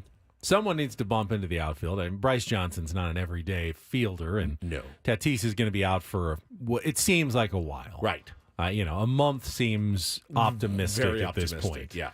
So maybe someone bumps more into the outfield. Eggy was working in the outfield before the game yesterday, but that's not all right, now plug him in. I mean, he's never played outfield before, so this is not something that you can just say, all right, tomorrow Eggy's your starting right fielder moving forward, at least against left-handers. At some point, maybe you'll see him out there, but that doesn't seem like an immediate solution. I mean, people are saying Peralta can be out there, but he's not good. People are saying move X back to short, Kim utility. I don't see that happening. I mean, Ha-Seong Kim, I know he's had some errors this year. Still your best defensive shortstop, which is why he was moved there. He's hitting a little bit better. He's stealing bags. He's still, he still can be wheels off at times. But look, I had don't like 3 infield singles in the series. Yeah, I mean. But I mean, it's not like those aren't valuable. You know what I mean? Like, he's a valuable player still. I just don't know. I don't know what you do. You can't. You can't move Xander. I mean, unless they're going to move You Ha-Seong could Kim. move Kim. Ray That's- in the chat just says HSK out of here before the deadline. I don't anticipate that, but nor it's not. do I. It's not out of the realm of possibilities that if you could get something valuable for him, especially a piece that you could both use right now and a prospect, it's not the worst idea. If Xander's coming back and put him right back at short where he wants to be, leave Jake at second where he's a good defender, and Arise can play first and he can at least play and not be a DH, and you keep Solano in the lineup, especially against lefties, who's been really good, keep him in the lineup. That might be a better version of your lineup than benching Solano and having Kim out there every day. He's beloved. He's going to be a In that free agent clubhouse. in 3 months, whether you like it or not. Sure. And he's not coming back. No, I don't think so. Again, I'm not saying you must trade Ha-Seong Kim, but I'm saying you must listen if anyone's interested. So, I mean, you'd be negligent to just out of hand What does dismiss that any look offer. like, though? Because you have to trade him to a contender. Yeah. Because Yeah. team that's out of it's not going to take a True. guy that's a free agent in But 3 months. And- every team except for 6 is a contender right now. But is a contender going to give up a valuable piece that you would want in return? Yeah, of course you see what you can get for him. You see what you can get for almost anybody. I mean, you listen on every player. You listen on Jackson Merrill. You don't trade Jackson Merrill, but you listen. especially a I guy don't have a that's specific rocking. name, but a team comes to you. We'll give you our, a top 10 prospect in our organization and Who's doing that? a Though? solid relief for pitcher. Who's not doing like that for not a like a rental? number one. But I mean, like your 8th ranked prospect in your organization And a major league ready piece and a reliever. Who's doing that? Who wants a Somebody that rental? needs a shortstop. Someone who needs a For the shortstop playoff badly. push? But And there's we, a- but and- we and need a there's- we need a shortstop. That's what I'm We saying. need Do one. do we? We do. If Xander Bogaerts is coming back, he does play shortstop. You can put him there. You can. You just moved him off of it. Yeah, well, you 3 can move months him back. ago. Oh my lord! You think Xander's going to go ahead? I can't believe they're moving me back to shortstop. He would welcome it. Of course he would. Everybody on that team would welcome a move back to shortstop. I still question the move from the beginning. Of course. Just because you have one guy that's going to be here for 10 more years and one guy that was going to be here for 10 more months. Right. Don't not move him back because you just feel like there'd be egg on your face. Why didn't? That's not a reason not to do something. Why didn't you just leave him there? Fine, but forget about what you did in the past. What makes the most sense for the Padres right now? If Ha-Seong Kim was playing like last year, we wouldn't be discussing this. At He'd all. be so valuable, That we'd be- one of the MVP candidates Yeah. in the league, and we go, you can't trade him because you're trying to get to the playoffs. He's just not that valuable this year. Maybe that turns around, maybe it doesn't. But either way, he's gone in 2.5, 3 months. So, like Roastmaster in the chat says, you trade him to Oakland. Well, Oakland doesn't Oakland need doesn't a want him. rental shortstop. No, They don't. I mean, the team that needs him the most Is is the the one Dodgers? you don't want to trade him to. But Or there's the Giants. there's an American League contender Maybe. that probably needs a shortstop that you could maybe more palatably send him to. I'm just telling. Trading a guy when he's at his lowest, when you know what he's capable of, you know he's capable of being better. And again, moving an injured Xander Bogaerts back to short and keeping Luis Arise I think it hurts you defensively. Saves about $4 million that you can use toward a starting pitcher that you acquire at the deadline. Bro, I'm telling you though, like you guys do know he's beloved in the clubhouse. Beloved. Like, is that if you're trading a piece like that at the deadline, are you risking, a bunch of BS? There's risk with every move. There's always risk. Listen to this guy, Trader Jack over here. All right. I mean, you should have traded him in the offseason. You didn't. Can't do anything about it now. Well, let's check traffic. A couple more minutes here. There is an area that's getting more and more concerning by the day that the Padres may need to address here. Let's talk about that after traffic here on 97.3 The Fan. From the 97.3 The Fan Traffic Center, here's Kelly Danick. Traffic is sponsored by the A-House Casino and Resort. Guys, no change in that situation on the South 5 coastline. All lanes remain blocked between Las Pulgas and the 76, all due to that fatal collision happened around 3 o'clock this morning. On the northbound side, we're seeing quite a bit of congestion, too, all due to the 2 right lanes being blocked at Christianitos as well as the Christianitos off-ramp, so give yourself plenty of extra time. Yes, they're still clearing this accident northbound side of the 805 past the King Freeway. That right lane remains blocked. Now the Cordell and Cordell traffic cam shows a collision on northbound 5 before Main and Division. Several vehicles in the center divide. Viejas Casino and Resort is home to the best players club in My Viejas. Start earning points toward incredible rewards like free gifts, concert tickets, hotel stays, dining discounts, and more. It's time to ditch the other guys and join the best. The My Viejas Players Club, Viejas Casino and Resort.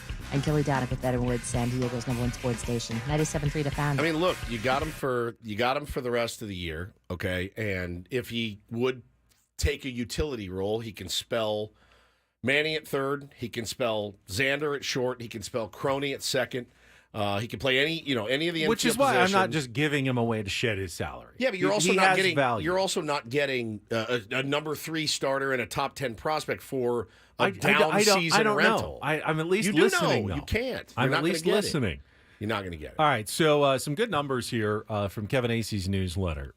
4 weeks ago, May 28th, Padres bullpen had a 3.46 ERA. It's really one of the better bullpens in baseball. Since then, 27 games in 28 days, and over a longer stretch, did I see, like 49 and 52? I don't know whether that's overuse, whether it's, some guys who just aren't that good coming back to earth.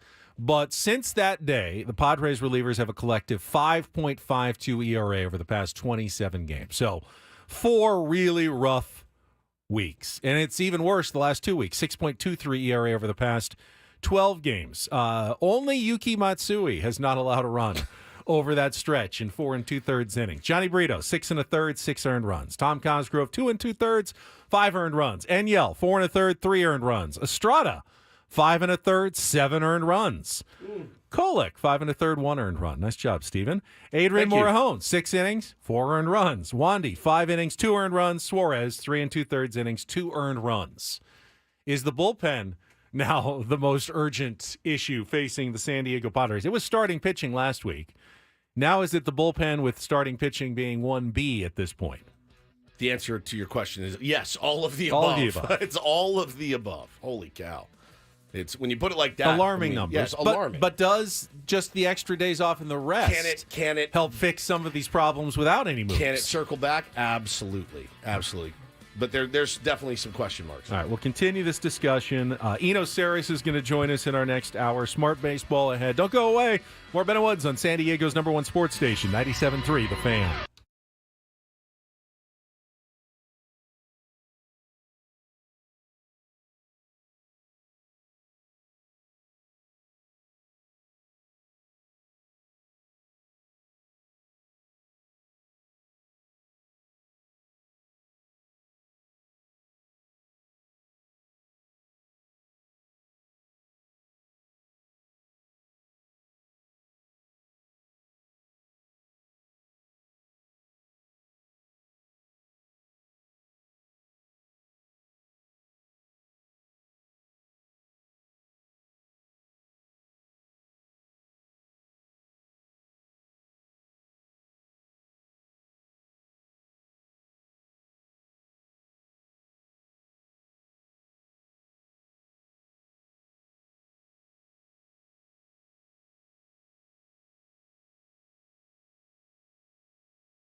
All right, my friends, we are halfway home on a Thursday, June 20th. June has flown by. My God, you said last month, May is the longest. May is the longest month. It dragged. It dragged so bad. June is absolutely flying by. June was quick. You're not going to see a lot of me in July. I'll tell you that right now. I'm Woodsy. That's Paul Reindl, executive producer. Ben Higgins, my co-host. What happens to you in July? Oh, I'm on vacation. Woods is here. You miss me for a week. Be off a couple Fridays. Sorry about it. Life is short. YOLO. It's YOLO time. My birthday coming up. Better get me something nice. Yeah, it seems Birthday unlikely. month for Woods. Yeah, birthday I'm not month. a great gift giver. In fact, You're I not am bad. a terrible gift giver. I've made you better. Maybe. Yeah, probably a better tipper now, too. You feel guilty, don't you? A little bit. Yes, it's working. 6 years of chiseling it down. I do think that in general we over tip a little bit now. That's what cheap people usually think. They do usually think that. I think I'm with Ben. I think for the things Come on. that we should be tipping for, people under tip. They need, like, for a restaurant server, 15% is not enough anymore. It needs to be at least 20. Yeah. I just feel like every job now But has the tip option. if you're not doing something for me, I don't need to tip you. Do you tip your Amazon driver? No. I give him stuff. At Christmas, we leave stuff out for him, but I don't tip him. I tip my mailman. You leave stuff out for him. Cookies and waters and stuff. Really? Yeah, my wife does. I don't do it either. If you have Cox cable and the got cable Cox. guy has to come out and fix your cable box, do you tip him? No, a guy came and put an oven in the other day, and I tipped him. We got our new oven, thanks to our pal Alex at B&B that we played ball with at Fantasy Camp. Yeah. So they came out, put a new oven in. I greased them pretty good. We tipped the staff at the GOAT after our golf tournament. We did? Yeah, of course. Just take care of people. Feels good. Feels good to do it. Doesn't it? Yeah, I don't know. When I'm standing at change your oil. When I'm standing at a counter, why at not? a, like a They're fast, just doing their job. It's like fast food $160. restaurant, quick service restaurant, and $300. I have to go order myself, and I am, okay. I'll have, I'll have 2 fish tacos and a drink, and they say, all right, it's $12, and then it comes up on the screen. Do you want to tip 15, 20, or 25% on that? I don't really want to tip 25% on that. So you don't? I have to go get the food myself. I have to go get the drink myself. I will clear the table myself at the end. I do appreciate that there's someone back in the kitchen who's making the food. So generally I will add $1. It won't be a full percentage though of the meal. I'm not adding $4 to the meal when I'm doing most of the work myself. Like Jax says in the chat, I don't tip on takeout. Traditionally, you would tip 20% when you sit down for dinner somewhere. But if you're just coming in, grabbing it, and walking out, do you tip? Again, if it's... you guys pick the lowest option on DoorDash, don't you? If it's like $50... No, delivery is... No, that's valuable. Someone going and picking it up and bringing it to me. But if I go and drive myself to the restaurant to pick up the food... I'll leave like $2 for boxing it up for me because that's some work. Someone took some time to box it up and put it all in a bag for me. Thank you for doing that. That's worth a couple of bucks. It's not worth 20% of the $50 check. That's $10. I'm not paying $10 just for you to box up my meal so I can go pick it up myself. For me, maybe I'm just cheap. I don't know. Andros says, "Do you tip the bathroom attendees?" Yes, and I will say though, I just don't use them. That is the one guy, or no, there's no girls in the men's bathroom. Not that I've That's seen. a bad job. So that is the one person I'm like, I don't need you. Number one, I don't need you in there when I'm doing my business. All right. Number two, I can get my own paper towel, and I have for years. That one seems a bit. Now, if I do get some mints or a spray of Fahrenheit cologne or something, sure. I'll give you $1 or $2, but that one kind of just gives me the heebie-jeebies. I don't like the guy standing there with a towel. Yeah. It's like It's uncomfortable. It's uncomfortable every time. I know this makes me sound cheap. Just to be clear, I still tip every time. If the option's there. Oh, in there? Yeah. I don't know. Just anytime there's an option, Me too. especially electronically paying for something, there's always do you want to tip 10, 15, 20%? Like, I always leave a tip because I don't want to be perceived as a jerk. What But about what about Jersey Mike's, guys? Yeah, because they I do. ring that bell when you give them at least $1, and I like to hear the It's bell the most sound. brilliant. Yeah. And the whole thank you. You like that? I You think want there's been a big gray area now on what is worth a tip and what is just doing the job that you are paid to be doing. And there was a time when restaurant workers were only making $6 as servers, right? And now they're in making wages more because they depended on tips. But now they're making $15-$20 an hour, whatever minimum wage is. So that's changed. I just I believe in karma, and I believe in trying to make somebody's day if you can. You know, I don't go crazy. I don't do like here's $100 tip on a $20. I've told you this before. For years, I didn't even know that people tipped their barber. Yeah, because I'm like, well, that's literally what I'm paying you to do. A lot of them rent that area. I totally understand. But I'm just saying early on, I was like, wait, what? Yeah. Like, I'm literally paying you specifically you got your for $12 a haircut. Here's your $12. I'm out. Right. Yeah. I just didn't even think about it. Do you tip the bagger at the grocery store? No. But if they carried my bags out, I would. Yes. I've never had that No, I haven't either. done before. I'm but yeah. not elderly yet. But maybe someday. Here you go, Sonny. It just doesn't make a lot of sense sometimes what we do and don't tip for. I just think it makes somebody's day a little better. I like to try to spread joy as much as I can. Being a negative turd, I like to try to spread a little bit more joy. A couple bucks here and there, it's not going to kill me. Can't take it with you, is what they say. It does feel like every job though nowadays, if you have to pay with a card, no matter what, whether it's food, restaurant, there's a tip on there, anything, there is an option to tip, and you're like, okay, yeah. Haven't seen that before. Yeah. I tipped $12 on my haircut yesterday. Holy smokes. That's good. Wow. That's a really good tip. Did you just want it rounded up, a nice even number? $40, I bet, was the total. $28 haircut, $12 tip. $30 haircut, $12 tip. Look at you. Proud of you. But That's damn good. I go to one of the chain places, and I figure they aren't getting a ton of money from each haircut because the chain probably keeps most of it. $30 haircut, $12 tip. Proud of you. Oh. I'm really proud of you. That's a good haircut. I liked it. You look sharp. Thank you. Looks the same as always does, but it looks sharp. $12. That's a big tip. Plus for him. the chain I go to, they have the they do the extra massage and everything. Yeah. And I feel like that's worth The an extra Hak-Tua? tip. Yeah, not quite. But.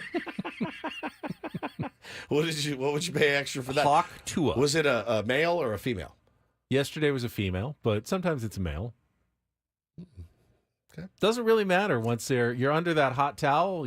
Hands are hands. That is also very true. Right. Tom just tipped us $10 for excellent service. Thank Thank you, Tom. You're amazing.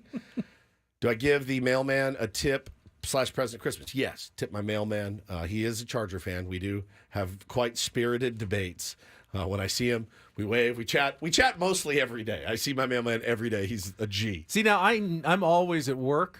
I never see. I don't even know who my mailman is. Yeah, you can leave a card in there for him at Christmas time. Like $50 or something. Bottle of liquor. Bottle of liquor in the box. Hardly know her. Yeah, bottle of liquor. But that's in there. assuming they're a drinker. I don't You know don't them know. well enough at all. Yeah, you always mailman Rob shockingly says always tip your mailman. Who would have thought? I think we're a little biased there. I remember the other one that surprised me, and I've only gotten one tattoo, but you tip your tattoo artist. And I'm just like, again, I'm specifically only here to give you $500 or whatever for a tattoo. If you're getting service, if you're being serviced, then I think you tip. Right? Any sort of service that someone's providing, I think you can tip. But everything is kind of a service. I probably should tip. I'm in the our cash. Amazon So driver. okay, you go to Lululemon, and you bring up. I got this shirt and I got these ABC pants, and they ring you up. That is a service. Someone is ringing you up at the cashier. Yeah, I'm not tipping the person who just rings me up at the cashier. You go to Foot Locker. Do you have these in a size 13? Let me run in the back and check for you. That's a service. Do you tip them? No. You don't even think about it. No, you don't. You're right. I go to Dick's and go. Yeah, I don't tip the cashier. The police officer who pulls you over for speeding. Here you go, It's sir. a service. Yeah, you go to prison. Do you tip them? No, you try to tip them, you'll go to jail for bribery. Thank you for doing your duty, officer. Here's an extra 10. Yeah. In addition to the fine. Friole says he doesn't tip people at Starbucks. I do. Those drinks are a pain in the ass to make. I do tip them. Yeah. Yeah, because my drink is not complicated. I just get a flat white. It's not super complicated, but it's also not Good just... choice, though. Yeah, I got it from you. I tried yours one time, and it was delicious.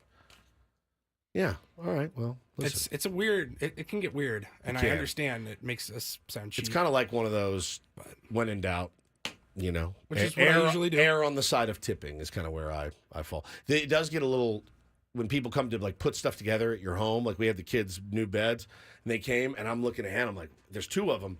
Like we gotta duke these guys because they're putting this stuff together. I don't have to do it, so I tipped them pretty generously because I didn't have to do it. I didn't have to lug all the boxes and stuff out. It was great. It also gets tough when you're ordering like food, like DoorDash, or ordering on somebody's app for a pickup that you're gonna go get.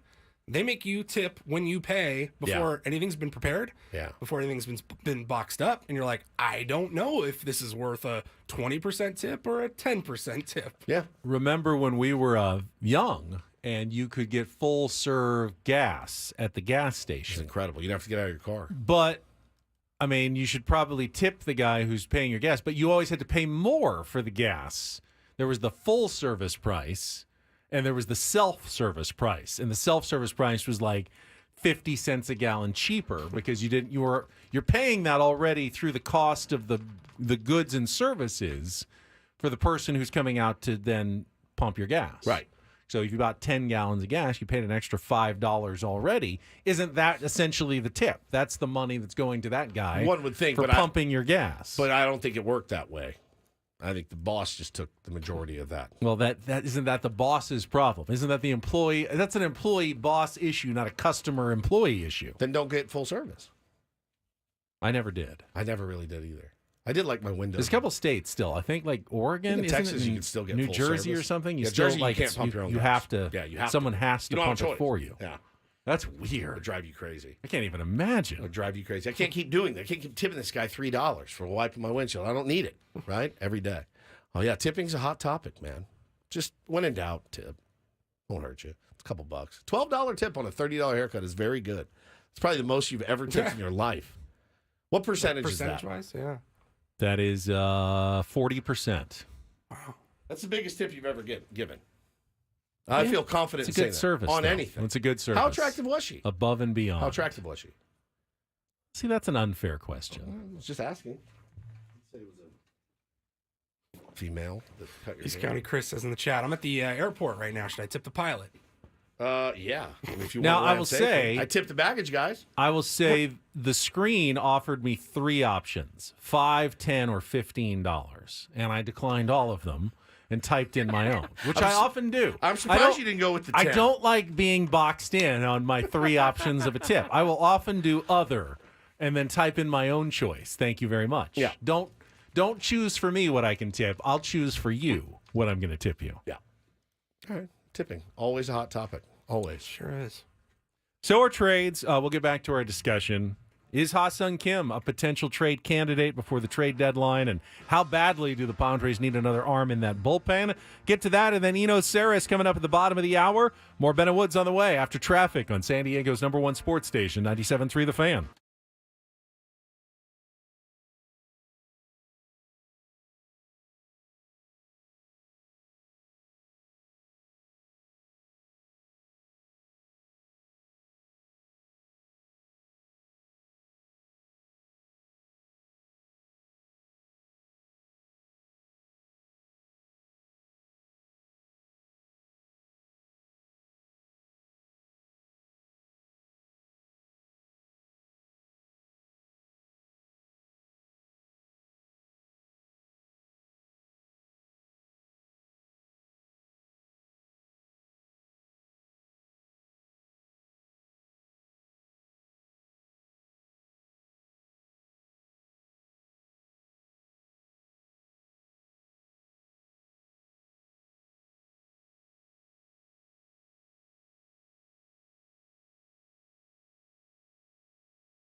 We have just made a trade here on the Ben and Woods program. We have acquired John Flynn from KSON for a player to be named later, so we don't have to give up anyone now. He just gets to join us for the stretch run, or at least the next 3 or 4 minutes. Good morning, John. Are you feeling guys. fresh? You guys you ready to compete? Yeah, I'm ready to rock right now. Put me in, coach. You got me all excited for a second. I thought we got a starting pitcher today. We need a bullpen arm right now. Bullpen badly. What a great day at the ballpark yesterday, and had a chance to thank many servicemen and women that are there. I just love the military presence that the Padres have every year. Why am I here? You told us earlier this week, if you joined us on, was it Monday or Tuesday, about the service pet for a vet, that you're raising money to try to get one of our great veterans a service animal. And I had no idea how much it costs to actually train a service dog, especially one that helps with things like PTSD and stress. $35,000 is the cost to train one dog. It's about a 2.5-year process as well. These dogs are specially bred to do this, to save lives. And it's not even a conversation. It's just a fact. Service pets save vets' lives. Men and women who come back who they're tough. They don't tell people they're hurting. They can't even admit it to themselves. But they're in such a dark place that many of them. I mean, you've heard the stat 22 a day. That refers to the 22 American veterans who kill themselves every day because of PTSD. Service pets are helping that number decrease, but we got to get this money raised, and we're nowhere near right now. I do the morning show down the hall at KSON. These guys are my friends. I'm also a tier 1 of this show. When I'm not on the air here, I'm listening to you guys, and I know the hearts that your listeners have. I know how much they love you guys, and maybe they love America as much as we all should. And we get into the 4th of July holiday. There are many men and women right now in one of the biggest cities in America that are dealing with severe crippling PTSD, brain trauma, things that happened overseas that we'll never, thank God, ever have to worry about or know, because they did it for us. But they're hurting because of that, and these service animals are literally saving lives. We need a lot more money to reach our $35,000 goal. We're about $8,000 in right now, which is a nice chunk of change, but clearly we need more. So that's why I'm here today, guys. Thank you for letting me come on and pitch my stuff here. How do people donate? Just go to KSON.com. If you don't know the station, we are a 60+ year heritage country station here in San Diego, which is very rare to have a station that long. And we're very proud of. Every day we play the national anthem at 8:00, and we'll never stop doing that because that's what they do on the bases here in San Diego. It's that important to our listeners, and I know your listeners are the same way. Many of them veterans themselves, so. You know how important this is to your fellow brothers and sisters who are struggling and don't even know how to get out of bed, let alone face a day.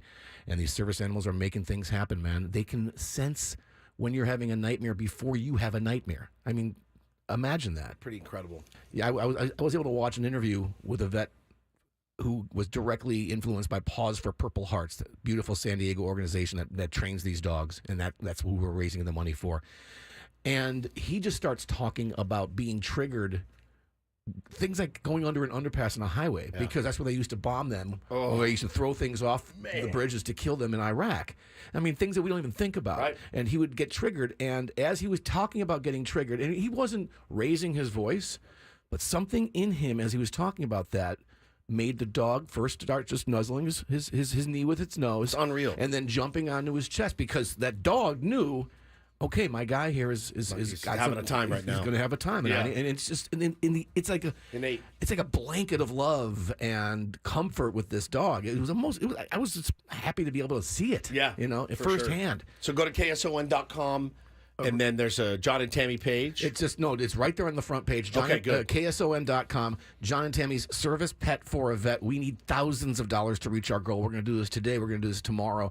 And right now, by the way, you can double your donation because the good friends at San Diego Sailing Tours are going to match your donation up to $1,000. So you're donating. And by the way, check with your employer. They might match as well, and that could be a triple donation just by making like a $25 donation could turn into $75 if your employer also matches. That's awesome. It's a great cause. Tier 1s, give if you can. Johnny, love the work that you guys do, man. Thank you. Really appreciate it. And go Padres. And I know it's an expensive town. Whatever you can do. Sure. $5 is the same as $5,000 really in the bare bones of it. But again, not to sound desperate, but I'm desperate. We need thousands. We need thousands of dollars. A veteran needs thousands of dollars. You're going to save a life. I dropped the link in our YouTube stream as well Nice. for anybody Thank you, who's trying to boys. get there. And we have just flipped John now for, unfortunately, no. just clearing some roster space. At this point. Yeah, no. trade you for cash, Yeah. That's- which is what you want. That's what you're saying, cash considerations. Yeah. And also, I don't want players to pay for soda, so take care of that too. We got okay? you. We All right, got thank you. you guys. Johnny, Thank thank you, you buddy. for stopping by again this morning. And again, it's a great cause. Certainly, I had just no idea that Pause for Purple Hearts, that's what it takes. But if it helps something, actually makes a difference in someone's lives, like tangibly, emotionally, that's like the most important thing you can do for someone. Dogs are pretty amazing, man. Pretty amazing when you hear stories like that. Incredible. So thank you, Johnny. Thank you to the tier ones out there.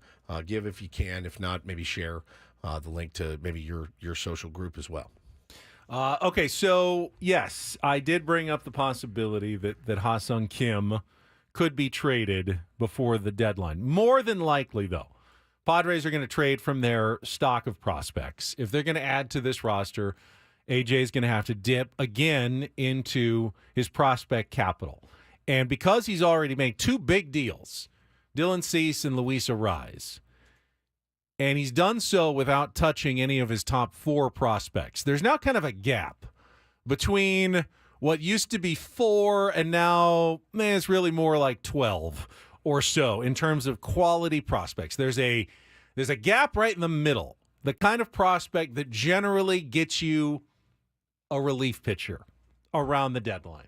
They have, know, they absolutely have prospects to acquire a relief pitcher. They absolutely do. Well, they do, but are you going to have to offer an over-the-top prospect? I don't think so. I mean, who are those mid-level prospects now that usually turn into relief pitchers? That is a question better answered by our friends at Mad Friars, and I know they're listening right now. You can text me, but yeah, I mean, you're not. It's not going to cost you a ton to get a bullpen. There's some bullpen up and comers this year that weren't necessarily on the radar. You don't know what an other GM is going to see. He may have someone they've already 100%. targeted. Like, I really like this guy, and I don't know if AJ likes him or not, but I like this guy, and I'm asking AJ, hey, any deal? I'd like this player to be included. So, sometimes the deal comes together well when those names match up. Other times a GM will look at the Padres and go, yeah, I love Ethan Salas and Leo DeVries, but what I'm offering you is probably not enough to land one of those guys. I understand that. We just don't really match up, unfortunately, in what I'm looking for and what you are looking for in a trade. Creativity is key. I mean, it is absolutely key. It's AJ's strength. Yep. No doubt about it. Yep. All right. Eno Sarah, Smart Baseball. He's going to join us when we come back, continue this conversation. Talking pitching machines as well. Did you see some of the news this week about the newfangled pitching machines? I did, but I've seen this before. I saw this when I was in like 9th grade. But I guess it's better. I think it's getting better, but Eno was commenting on it yesterday. Yeah, I'm going to guess as well. I'm going to guess that too. Back in the 70s. Talk to Eno Saris next year with Ben and Woods on 97.3 The Fan.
This hour on 97.3 The Fan is brought to you by the Farmer's Dog. From a healthier weight to more energy, when you switch your dog's food to the Farmer's Dog, the effects can feel magical. What sorcery is this? None at all. It's just real food made for the health of dogs. Get 50% off your first box at thefarmersdog.com/radio.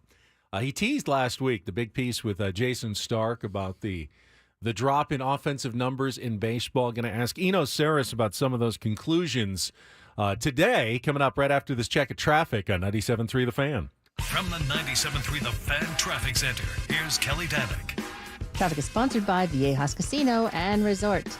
Got a couple of problems along northbound 15 in the North County. Vehicle fire right before Miramar Way. It's over to the right shoulder. Not really on fire, but looks like that engine is smoking. Up ahead, the Cordell and Cordell traffic cam shows stalled motorcycle just before Villa Rancho Parkway. Somebody is pushing that over the right shoulder, so just take it extra carefully there. And yes, we still have that closure on the coastline southbound 5 from Las Pulgas down to the 76, all lanes blocked due to that fatal collision happened around 3 o'clock this morning. So traffic is being diverted off at Basilone. Give yourself extra time. If you know anyone heading down from Orange County, they are going to be delayed. The daily jackpots at Viejas Casino and Resort are on fire. Players have hit huge wins with bets as low as 50 cents. Check out their jackpot winning smiles on the Viejas Facebook page. Want to join them? Who knows? The next jackpot winner could be you. Viejas Casino and Resort. And Kelly Danick with Ben and Wood, San Diego's #1 sports station, 97.3 The Fan.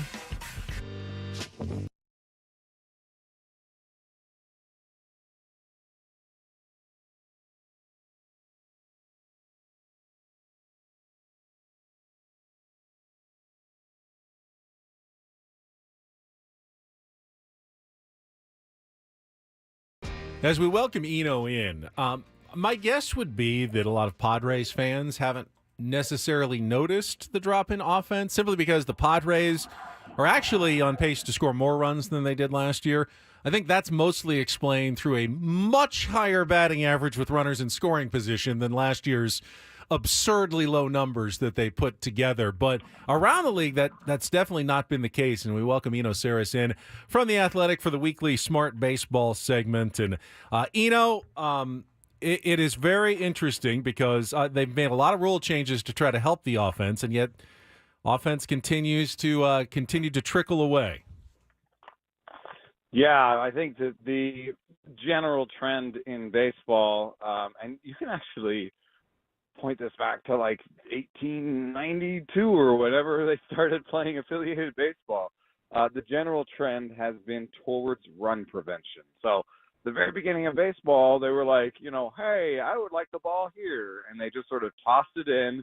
And the point was to put the ball in play and see what would happen once the ball was in play, But that's not what people do anymore. Now you got multiple fastballs, and that was a part of our piece where, now there's a huge rise in cutters and sinkers, and not just normal cutters and sinkers, but now they're all averaging 93 and 94. So you got guys with 3 fastballs. It makes it hard to kind of figure out which fastball. It also means you never have to throw the wrong fastball to the wrong hand. And then you've got pitch design, so no pitcher is really throwing a really terrible pitch. They're kind of all their pitches are designed up to their max. You've got outfield shifts. Outfield shifts were more effective than infield shifts at removing hits. And short of spray painting some circles out there, it's kind of hard to do anything about that. And believe me, I'm sure they're considering the spray painted circles. So, yeah, you have to stay right there. You have to stay on the DraftKings logo. Yes, until the ball is actually in the air. Man, that's so interesting. And, I think we're talking about offense being down. For the San Diego Padres is who we mostly cover. They have been a more pleasurable bunch lately, slugging a little bit more, hitting some more home runs. Luis Arraez, I know he's been hurt. He's really, really kind of struggled. It's weird, man. It's weird to see a guy like Luis Arraez. He came, then he kind of jammed his shoulder, and I think that's affected his swing a little bit. But I like how the offense is. Everybody's kind of coming out of it a little bit more, and they're starting to hit with a little more pop, which I think makes it feel certainly like the offense is better. Oh, yeah. I mean, this is a pretty good offense. I was looking at some of the numbers before the show, and I think it's by sort of league and park adjusted numbers. I think it's like 4th or 5th. Yeah.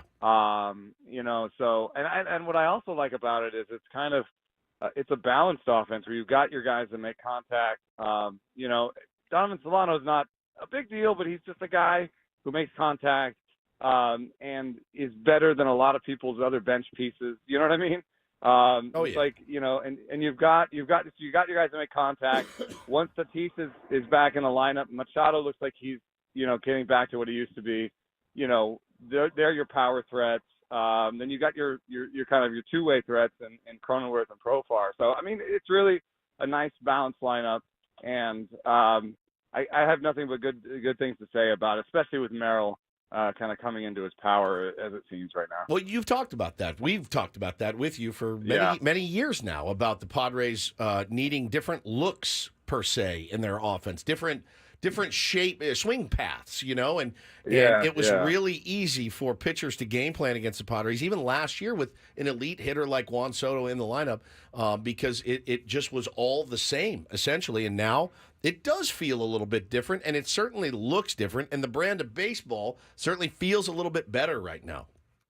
Yeah, I think it's also interesting that what you brought up about runners in scoring position. You have these traditional luck metrics that you look at when you look at a team quality. And the Padres in the last couple of years have really just been on the wrong side. Yeah, just unlucky. Of a lot of these luck metrics. Like, remember the one-run thing we talked about for a whole year, the one-run game thing? They're on the better side of that now. And then, the other thing that's like losing one-run games, and actually related, of course, to losing one-run games, is batting average and scoring position, which is just totally fluky year to year. And so, I guess the one thing that's not fluky about it is if you do add some contact, maybe you help yourself, put some balls in play with runners in scoring position.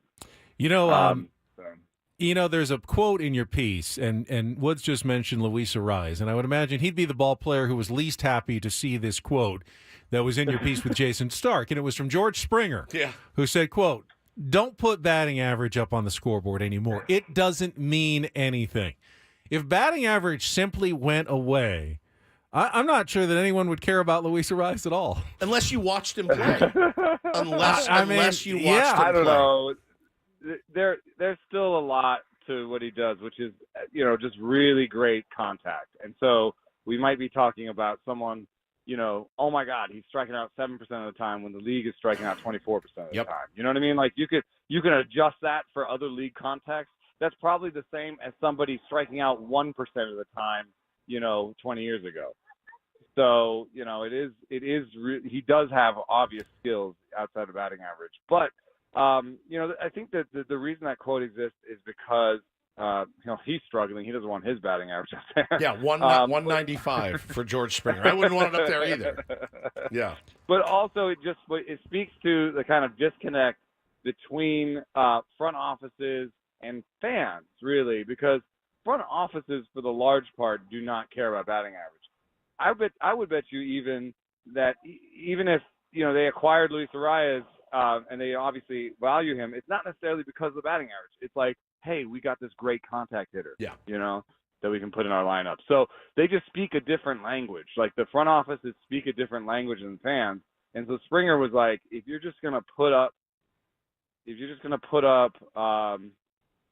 batting average, you're kind of speaking the old language when front offices don't value that. And that's part of why batting average is down around the league, because teams are saying, well, I value contact, I value power, I value this, and I use different numbers to find those. So you are more likely to see a starting player hit 230 and hit 35 homers and still have a decent OPS because of the slugging, maybe get on base a bunch. That is more of the modern player, and the team itself won't care about his batting average if he's doing all those other things. Well, I'll tell you who the modern player then is, because he also tweeted Kyle Higashioka yesterday. And if you look at the numbers, Kyle Higashioka has a better OPS and a higher WAR than Luis Arraez, despite less than half the number of at-bats this season. He passed him yesterday with his 2-home-run, 6 RBI game against the Washington Nationals. I know enough, at least from listening to you and baseball experts, Padres can't expect this to continue from Kyle Higashioka. This has been an insane month. Insanity.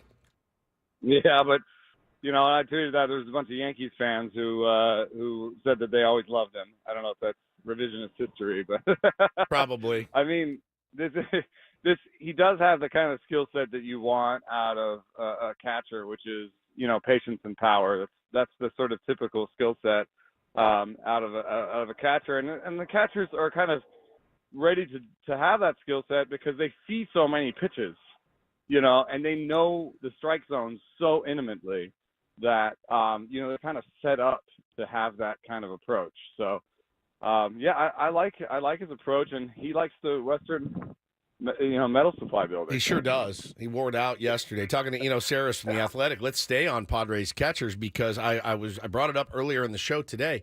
Was reminded of one of the first interviews we did with you this season about Campusano, who got off to a really good start defensively and offensively. And you had a conversation with him, about, hey, man, like, you're hitting the ball, your exit velo is about 70 miles an hour, and he had a comment back of like, I don't care how hard I'm hitting it as long as they drop. Well, they stopped dropping as tends to do, and he's I wouldn't say he's in danger of losing his gig, but I think you have to appreciate what Kyle Higashioka has done, and probably he's going to get more reps than he would have. But that was an interesting throwback of him looking at you and saying, I don't care how hard I hit it. I mean, he stopped hitting it. He continued to not hit it hard and didn't get hits. Yeah, I mean, one of the things that does happen with these outside contact rate guys, and that's Campusano has pretty good contact rate. I said this. I asked Marco Scudero this once. I said, you lead the league in contact rate, and he goes, yeah, I probably lead the league in bad contact too. And so what'll happen is that you will make contact on pitches that you shouldn't. Yeah. You'll make contact on pitches that are outside the zone that don't produce good outcomes. And when you do that, the exit velocity will be lower and the outcomes are worse. So I know he's a free swinging guy that makes a lot of contact, and that's who he is at his core. But any sort of improvement in his play discipline will improve what happens on the balls in play. It's just, if you look at like a heat map of like, hey, where's power? It's in the zone. Where are the good hits? Where's the good exit velocity? It's in the zone. So the more he can sort of focus on where his good parts of the zone and in the zone in general, that's his way forward, I think. Saris from The Athletic is with us. And I know that even numbers can lie and be misleading. There's no perfect stat. There's no perfect data. WAR is a stat that they at least try to put everything together into one number. My eyes have told me that Ha-Seong Kim, after having a great year last year, has just not played as well this year. Just my gut tells me absolutely has not played as well. So I just looked at the WAR numbers. Do you know who leads the Padres in WAR this year? Ha-Seong Kim. Ha-Seong Kim, 2.1. How is that even possible? I mean, what am I missing here? He's hitting 223. He's got 10 homers, but it doesn't lead the team in that category. I know he's a good defender, but he's committed a lot of errors this year, way more than last year. What am I missing that WAR stat is telling me about Ha-Seong Kim? I guess a couple of things. We started this interview at the top with how offense is down. So you'll probably, if you kind of scan across and see how good his offense is relative to the league, you'll probably be surprised. I don't have it in front of me, but I would guess that maybe he's like a top 7 shortstop offensively, I think, something like that. Way surprising, right? Yeah. And he's probably only like 10% worse than league average with the bat, where you're like, what? That line is 10% worse than league average with that? So that's part of it, is just like the league offense is so low that you could have a bad looking line and it's actually fine. And then the other part is that errors actually don't factor in to defensive metrics the way that our eyes think they should. We see an error and we go, oh my God, and we remember the error. Defensive metrics see, oh, maybe he got to a ball that someone else wouldn't have, or maybe that was a ball that was hit 125 miles an hour and he wasn't, it's not necessarily his fault that he didn't get to it, basically. And so the defensive metrics are kind of look at everything in a way that we can't with our eyes. That's why I like metrics, is because they'll remember things that we won't remember. Yeah. And so I would assume that his defense is rated as well as last year. Now, one last thing I will say about WAR is that the defensive metrics that are in Fangraphs WAR are probably like not the best defensive metrics. So sometimes if you're looking at a Fangraphs WAR and you're saying that, I think this is actually B WAR though. That's which one does the ESPN.com use? That's I think that's the B WAR. Yeah, isn't even it? B WAR. Like both Okay. of those guys, I think that the best defensive metrics are the ones on Baseball Savant. I wouldn't be surprised though if Kim was good there too. So They are. you know, I just I'm looked. saying, Yeah. what? They are. They're good. Yeah. So I mean, I think he's just a really good defender whose offense looks worse than it is. And so he's still a valuable player. I am interested to see what this offensive downturn does, you know, on the market for him next year, and how much he can get it back going again. I do think he can get it back going offensively. And the nice thing about this lineup is like people have been hot at different times. That's another part of chaos and luck. You know, sometimes your team is just everyone's bad at the same time and everyone's good at the same time.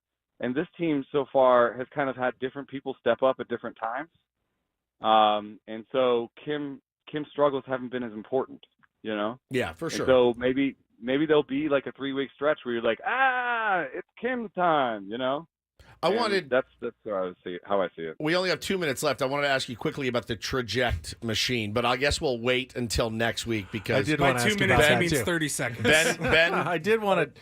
Ben teased it, and well, we never got to it. You had seen one of those earlier. It's basically a pitching machine that replicates the pitches and deliveries of pitchers, so players can get that look at least going into an at bat. But yeah, we'll save that for next week, for another day. Yeah, and I just dropped a trade deadline piece of what arms are available. Ooh. Arms and bats are available. Need to read at that the one. Deadline. Look at and you. I've got a big piece coming up tomorrow. So next week we'll have a couple of topics to talk about. Let's do an hour next week, Eno. Thank you, Eno. Okay. All right. Later, buddy. Eno Saris from The Athletic, our weekly Smart Baseball segment, brought to you by 7 Mile Casino. Yeah, I need to look through some of those names that are available. Jeff Passan did it, and it's like, Luis Severino. It's like the Mets are red hot right now. Yeah, they're not red hot. trading Severino to the Padres, at least not today. I certainly wouldn't expect that, but who is available? So we'll check that out. We got another hour to go before the roundtable. Paul has got a Ryle Report all ahead. Don't go anywhere. More Ben and Woods coming up on San Diego's #1 sports station, 97.3 The Fan.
Paulie just asked a very relevant question.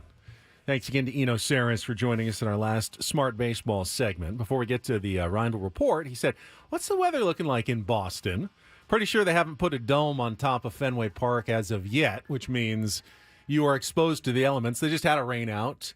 It's going to be gorgeous, actually. The next 2 days. I just assume anytime the Padres leave California. Go to the East Coast. San Diego-like. Tomorrow, 76 degrees, mostly sunny, 0% chance of rain. Saturday, 78 degrees, partly cloudy, only a 4% chance of rain. Sunday, 82 thunderstorms, 77% chance of rain. So there is a concern for the series finale Sunday morning. But the next 2 days should be absolutely perfect for baseball in Boston. Tomorrow's game, by the way, is an Apple TV game. First one of the season, I think, for the Padres. Yep. So no Don and Mud. You, of course, can listen to Jesse and Tony. And remember, click that button. When you listen, if you're watching on Apple, if you go to the settings with the audio options, you can actually go to Jesse and Tony, and they have it synced up perfectly for you Now, to both you know, watch the game and listen to 97.3 The Fan at the same time. Buddy, I don't even know who's on the broadcast for Apple TV anymore. Like last year was like Hunter Pence and some other people. I can't remember. I remember Melanie Newman. It wasn't very good. Visually, it's stunning. It's spectacular. It's the best. But according to this, Wayne Randazzo, Katie Nolan, and Heidi Watney. Okay, that's all right. That's fine, I guess. But I sometimes like to watch the national broadcast because they don't know anything about the San Diego Padres, nothing. And they just make stuff up as they go. And so it's fascinating to watch that. But when you get a chance to get Jesse and Junior with the visual synced up with the visual, it's kind of tough to pass on that. So may have to take one for the team. And then the second crew is Alex Faust, Ryan Spilborgs, and Tricia Whitaker. Okay. And then Dontrell Willis is also part of that first crew. All right. So. Well, it'll be an interesting series, man, to be sure. Want to take at least 2 or 3 from these chowderheads up there, Benjamin. It'll be tough task. Good team. Yeah, I wonder if they'll be wearing their City Connects on Friday night like the Padres do. They got Boston. those bright yellow ones that they wear. I don't know. Does every team do it on Friday night? Some do Saturdays. I don't think the Padres do theirs on Fridays. I swear to God, I saw 2 teams both in City Connects at the same time. I thought it was only at home. Really? I swear to God. I think Hannah and I were, it was like maybe it was last Friday night or something. We saw a game, and I'm like, are they both wearing City Connects? But I really don't care at the end of the day. I just want 2 dubs. I don't care what you wear at the end of the day. Don't care about your shoes. The incredible Boomer is here. I just want wins at this point. I want to keep this good mojo rolling. Well, we'll have more on the Boston series moving forward. Right now, though, let's get some headlines from Paulie and today's Ryle Report. And get things started here with our today's edition of the Ryle Report. Now tuned into the greatest.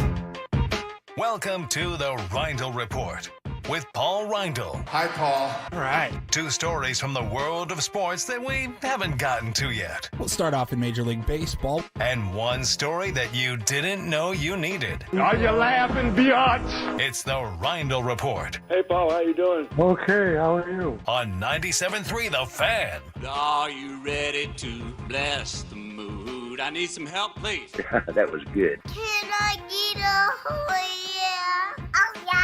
All right.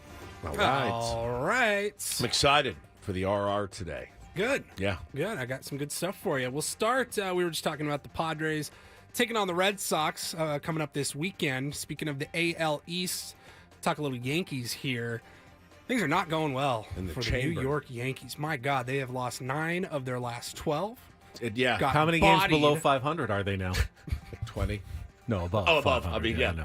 Yeah, See, that's why you want to build up a little cushion. That's why you want to do that. So wait, hold on. If I'm reading your logic right, you want to win more games than you lose to withstand the inevitable slide that you're going to hit at some point in the season. I watched Mike Schilt put on last night a little bit of Yankees Mets. They roughed up Garrett Cole the other night. I'm watching the Yankees Mets, and they had what's his name, Luis Heel.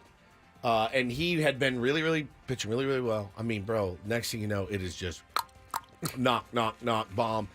Just rolled them. Just absolutely crushed them.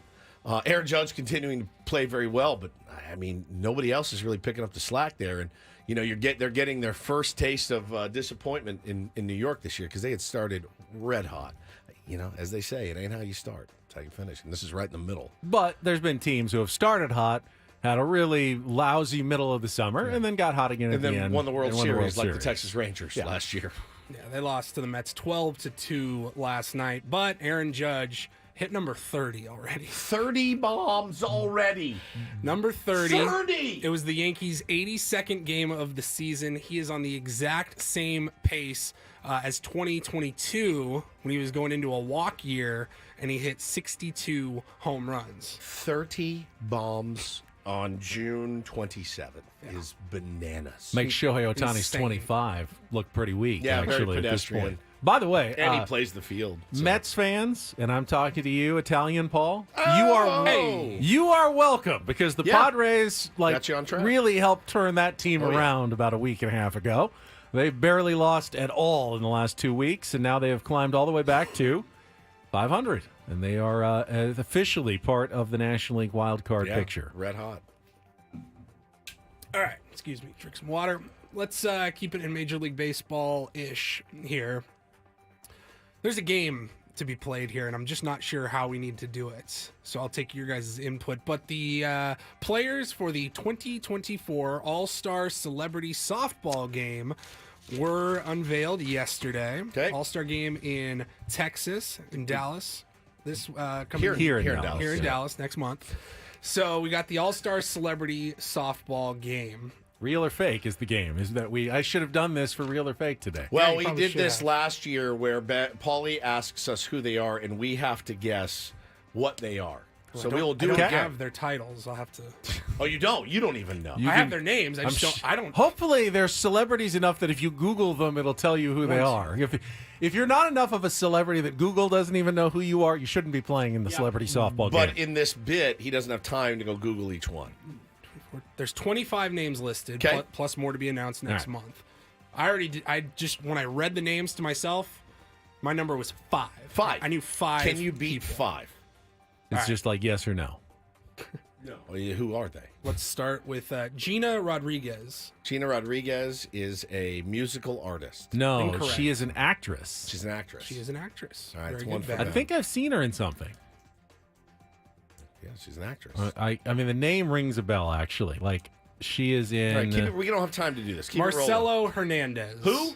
Marcelo Hernandez. He is an Olympian. No, Marcelo Hernandez is... He is an R&B singer. No. Oh. It's a comedian on Saturday Night Live. All right. Eladio Carrion. Oh, one of the best. He's a wayward son. One of the best. Oh, God. You get it? Carry on, my wayward son. I'm going to stab wanna him. play this I don't anymore. want to play anymore either. Just go to the next story. No, Who is he? World famous. He is distance a rapper and songwriter of Latin trap and reggaeton. All right. We are already world-famous distance runners. Yes. Jim Fix. Mike one. Towers. Mike Towers. Myke. Ooh. Oh, he's a rapper. Oh, okay. That's totally different. Mike Towers is a rapper. Big Mike. Big they Mike. call him. Yeah. Puerto Rican rapper and singer. Oh, wow. Yes. Kane Brown. Country singer. Country singer. Bro country singer. Yeah. Yes. Rap country Yep. singer. Tyrese Maxey. Basketball player. Damn it. What Can were you you wear? gonna Can you wear one? Can you wear one in a celebrity softball game? Because I would like to see Kane Brown wear one to the ribs. 32 right to the ribs. Underhanded 32 to the ribs. West Wilson. West. Ooh. It's adult film star West Wilson.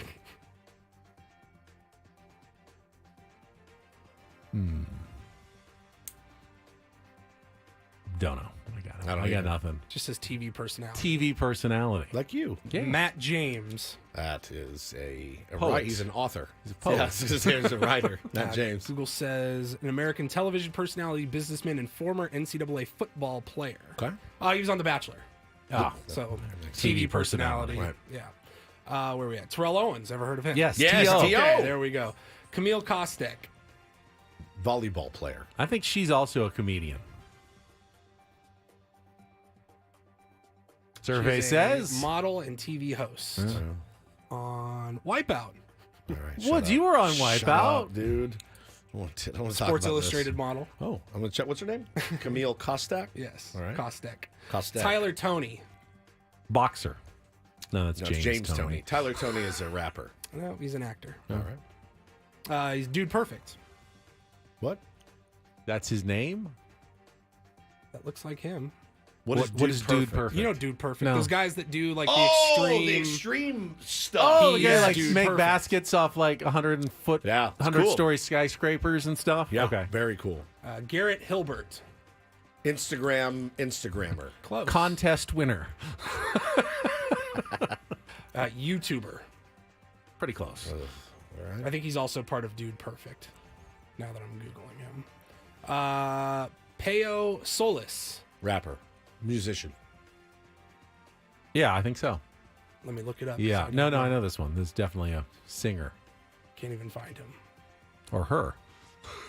Got a TikTok, so maybe he's a TikToker. TikToker. Very cool. Julian Pena Jr.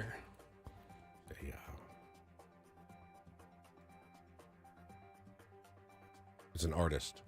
Musical artist. Well, close enough. An artist of some sort. All right, let's just blow Yeah, through we're these. done. Foreign Tech. Is that a It's word? car Is that company. It's an auto company, an auto detailing company. They work on foreign cars. Nelson Vergara. It's a, Sophia's husband. Child. Lucas Brody. Bobby Bones. Bobby Bones is a very famous radio guy. Very famous. The guy who Dan- worked in town here? Yeah, well, he's on here. He didn't work here. He I think he didn't? may have worked here I for think a he hot did. minute. Small guy?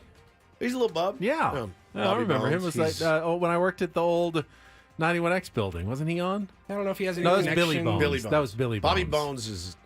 I don't know if he has a connection to Dallas or not. That's typically, you would think a lot of the players in the celebrity tournament do have a connection to the Dallas He's area. huge in but- country music. Is this he's a okay? Nashville My guy. question is: have they lowered their standards on celebrities, or are we just getting older and don't know who celebrities I think are? I think a little bit of both. Okay. Bobby because- Bones, Danny Austin, Nikki Cass, Kieran Pollard, Pedro Martinez, Okay, Jenny yeah, Pedro. Finch, Oh, I love Jenny Natasha Finch. Watley, and Lauren Gibson Chamberlain. I think like Ben Higgins and Stephen Woods. We're not that far off. We're here. not that far, man. I was watching last night. MLB tweeted that the girl from that Call Her Daddy podcast was throwing out the first pitch, but MLB tweeted it, and everyone's like, "Oh, the Daddy gang is here," and I'm like, I'm getting passed by. I like things, and I see the Coachella lineup every year. I go, I'm this. It's happening to me. I'm one step away from being out on my front lawn. Peo Screaming. Solis is in Grupo Frontera. I Okay. feel like they've played at Petco Park before. I think it was Grupo Firme. Oh yeah, I think you're right. Well, listen, I'm not. I probably wouldn't watch it anyway. You could tell me that it's the biggest stars in the world out there, and I'm probably still not going to watch that. I don't have the list in front of me, but I would assume. Remember the Padres were going to do a celebrity softball game for FanFest. It That's got right. rained out. They Yep. had to cancel it, but I feel like they had. We didn't much even make better... a cut for that one. No, we did not even close because they had actual But they had celebrities. like out there. Drew Brees, Yeah. Kelsey Yeah. Plum. It was big. Like It was they really had big names in that one. I don't know. All right, finally, Satan's Blowfish says you couldn't get the Hawk Tua girl out there. oh man, Late ad. That I would watch. emergency ad. Emergency ad Hawk. Here she is batting. It's Hawk Tua. Her and girl. Rob Manfred doing a pregame spot together. Dude, spit on that thing. I'm still not over it. I'm not kidding. I was over it. I'm not. I'm back in. I'm all the way back in on it. Finally got a story from, let's see, a woman in Missouri has been accused of trying to poison her husband. She spiked his Mountain Dew with Roundup. Roundup, the weed killer? Insecticide. Oh yeah, it does cause cancer. There's like a class action thing. That's a slow play, But I think isn't it? don't you all like assume if I'm using something poisonous that it probably is not good for me, so you want to stay away from it. She's been doing this several times throughout the months of May and June. And she is 47 years old, accused of spiking her husband's soda with Roundup and insecticide. And he became suspicious after he kept getting sick. After he tasted insecticide in He his Mountain Dew. suspected something was wrong with his soda, his beloved Mountain Dew. And his wife's here, babe. Let me bring. If your wife offers you something, don't take it. or your husband. Don't take it. I mean, just let him keep drinking Mountain Dew. That's going to get him pretty quickly It's anyway. a very slow He told fight. police, I started feeling sick after drinking soda. I thought something had gone wrong. He provided surveillance footage to police that indicated his wife had tampered with his like in The soda. Sixth Sense when they set up the camcorder That and broke my heart. the mom was poisoning the girl. Soup. Yeah. She's Broke my heart. being held at a local detention center with no bond. What was her charged- reasoning? Was he like abusive, or like was there any any impetus behind it? Money, or like what was it? Nobody knows. Nobody knows the motive. USA Today does not say a reason. Bored. Well, in my house, bored. In my house, Boredom. I've been with Hannah for 10 years. I don't know that she's ever brought me soup, anything. Like, hey, I made you some cocoa, or here's she's brought You'd me. be very suspicious. She's so brought me you're saying. coffee before. Like I've woken up. She's like, "Here's made you a cup of coffee." Make sure But you it's drink happened this like whole twice. thing, Yes. Woods. Yeah, she's tipping it up towards Sits there until you drink it. Until you drink it. Can you rub your finger around the bottom of it and rub it on your gums? Yeah. Can It's I like- switch with yours? No. It's like in Princess Bride when they switch the cups. I would if all of a Hey, sudden. look over there. If she started bringing me stuff, my haunches would immediately be up. Immediately.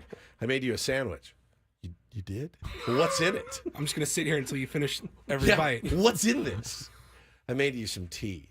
I don't really drink a lot of tea. What is it? Don't be worried about that off It flavor. smells like gasoline. Why? just her bringing me anything would immediately go, she's trying to kill me. She's literally, I've told her before, if you take me out, please don't let it be poison. Don't let it be poison. I don't want to be poisoned to death. Nobody does, but I really, really I have like an irrational fear of being poisoned to death. Just slowly like rotting, my stomach bubbling up. Like I just don't want that. One in the back of that. Call it a day. That's our Ryle Report for Thursday. We're about 43 minutes away from the round table. Lots more Padres talk coming up here on 97.3 The Fan. Before then, though, we've got some Throwback Thursday fun that Paulie has amassed for us, and we've got more Legion tickets to give away. Another pair for Saturday's game coming up at Snapdragon Stadium. We'll do that next after a check of traffic here on 97.3 The Fan.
Well, if I don't make it back from my Hawaiian vacation, Ben, at the end of July, you'll know why. My wife is in the chat and said, "Oh no, I would never poison him. I would take him to the top of. I'd take him on a hike, LOL, and I would just give him like the oops." So is the LOL because I would never hike. You going on a hike? This is the funny part. Yes, yeah. Like potato chip rock, you'd never get me up there. I hear it's like a very long, gnarly hike. Yeah, I'm not doing that. Yeah. I'm not doing that. So she said, yeah. I don't know why. I thought, because it's a photo op spot, like so many people do it. I'm like, it can't be that Must bad. be easy. Holy Stephen, you really have to see this view. Come check this Just view. Come and right then here boom. to the edge and see this amazing view. Yeah. And then right off the cliff I'd go. That'd be a terrible way to go, falling off a cliff, I think. Yeah. Yeah. Anything falling. For because you got to think about 3 or 4 seconds, it would be terrible. Yeah. And then it'd probably be over. Although Polly was just telling us about like a skydiver who the chute didn't open. They fell 2 miles and she's still alive. ESPN posted it was like a 10-year anniversary thing of the moment. But yeah, this girl and her friend went skydiving, and as one of the girls was flying through the air, she realized her instructor, who was harnessed to her, passed out and was unconscious.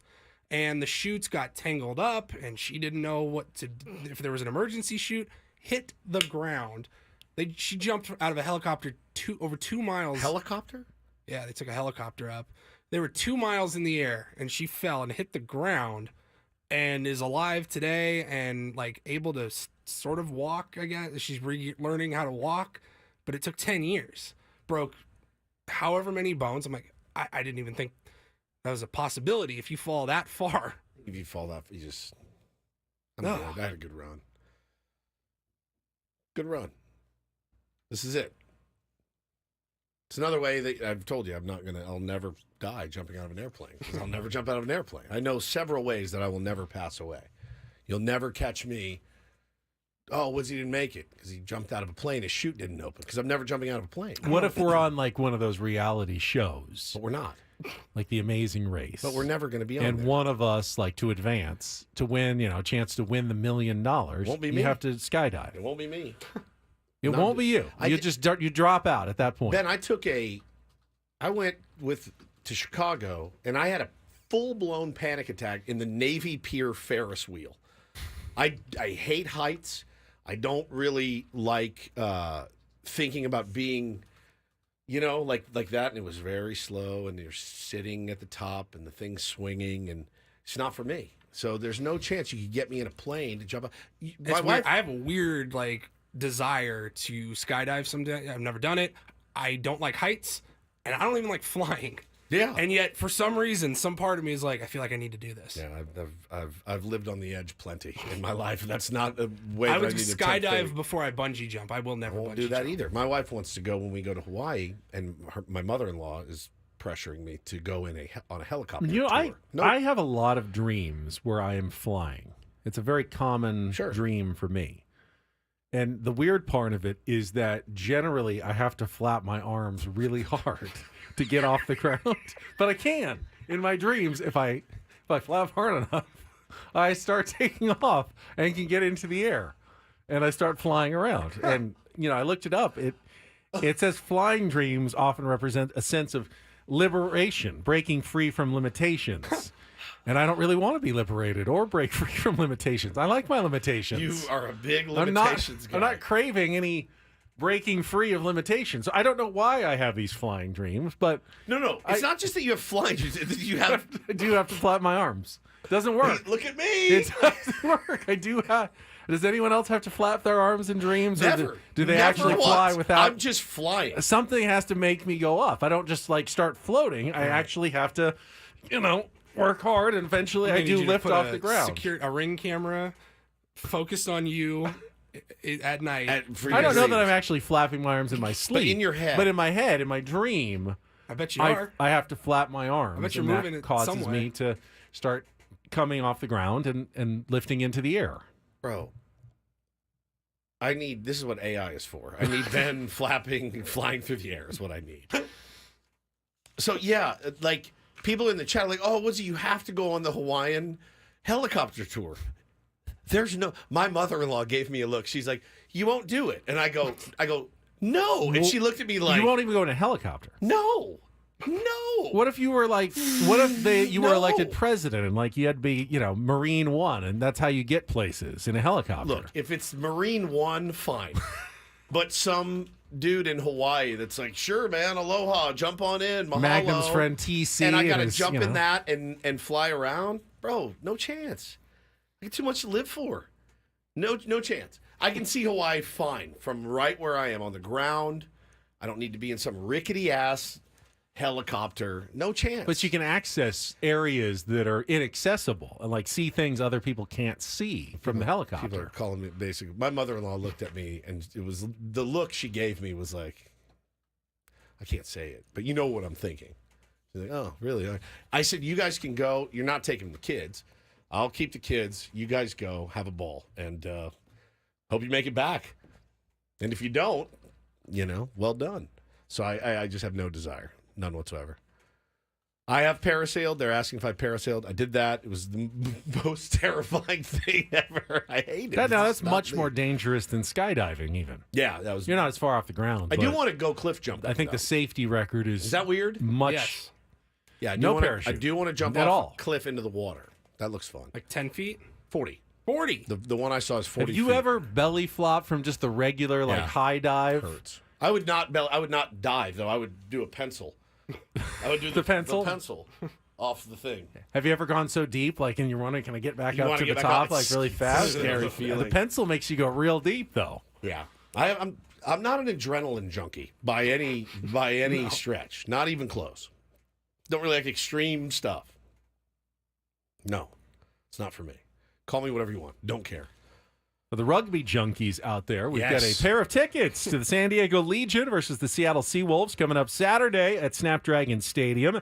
Be the third caller right now at 833-288-0973. We'll give you a pair. 833-288-0973. Tickets are on sale at sdlegion.com. This is their final regular season game, and they have already qualified for the playoffs. I think they're in third place. They just beat the first place team, Houston, last week, though. So they're definite championship contenders in Major League Rugby. They came all the way to the championship game and lost by a point last year. So a little redemption perhaps in the postseason coming up. And the championship, by the way, is at a Snapdragon. I think it's August 5th, whatever that weekend is. But DJ Marshmello is going to perform at Snapdragon Stadium. Marshmallow's going to be. Yes. Really? At the MLR championship game. Hopefully the Legion will be August. in it. 2nd, 3rd, and 4th is a Friday, Saturday, Then it's Sunday. probably 3rd or 4th. But that weekend, DJ Marshmello at the MLR championship game. He was in. Don't get too excited, Woods. He was in Dave. Marshmallow was. I can't get the visual out of my head Of me flying? flapping your wings to fly. I'll be thinking about it the rest of the day. All right, Throwback Thursday. Big goofy bird flying. I'm thinking like a cartoon bird, Yes, like a clouds yeah. behind him. Yeah, it's so good. Throwback Thursday is going to highlight Woods' amazing ad-libbing skills, for one. And it's going to reset something you hear almost every day, unfortunately, here on Ben and Woods, in case you don't know the origin story of it. Really about 50% of the time, but it feels like almost every day. That is coming up in our final segment next on San Diego's #1 sports station, 97.3 The Fan.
Boston birthday shout out to Yordan Alvarez. That's the headline of sports today. Happy birthday, Yordan Alvarez. What? You have nothing else to talk about. No NBA draft thoughts from last night, Boomer? Nothing. Hey, happy birthday to Tobey Maguire. He turns 49 today. What in the world? I was looking, I was like, is there really nobody else? Tobey Maguire. If you have to... Helen Keller's birthday's today. I have one Khloe NBA draft Kardashian. thought that I haven't shared yet. You should text it to a buddy then. The Toronto Raptors drafted Baylor guard Jacoby Walter. Jacoby was named by his parents after Jordan and Kobe. That's why he's Jacoby. Jacoby. Jordan and Kobe together becomes Jacoby. Yeah, but there's a million That's a people lot of named Jacoby. expectations. But, Yes. but there's a lot of people named Jacoby.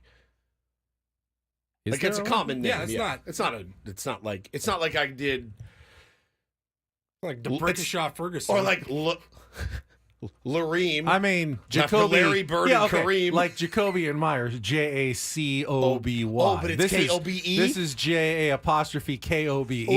This is Ooh. Jacoby. Wait, Jordan and Kobe? That's what they said. That's what the parents said. His name's not Jordan. No, it's not Joe-Kobe, but it's Jacoby. Jacob. Jacoby. That's great. That's great. Uh, Anyway, happy birthday to former Padre Jody Garrett today. It's ridiculous. I don't know if it's his birthday. I don't think it is. No Caitlin Clark at the Olympics. No Alex Morgan Yeah, I in saw the that. Olympics either. She was left off the roster yesterday for Team USA. First big tournament she's going to miss in about 16 years. Now, she's been hurt this year. She hasn't scored any goals for the Wave this year.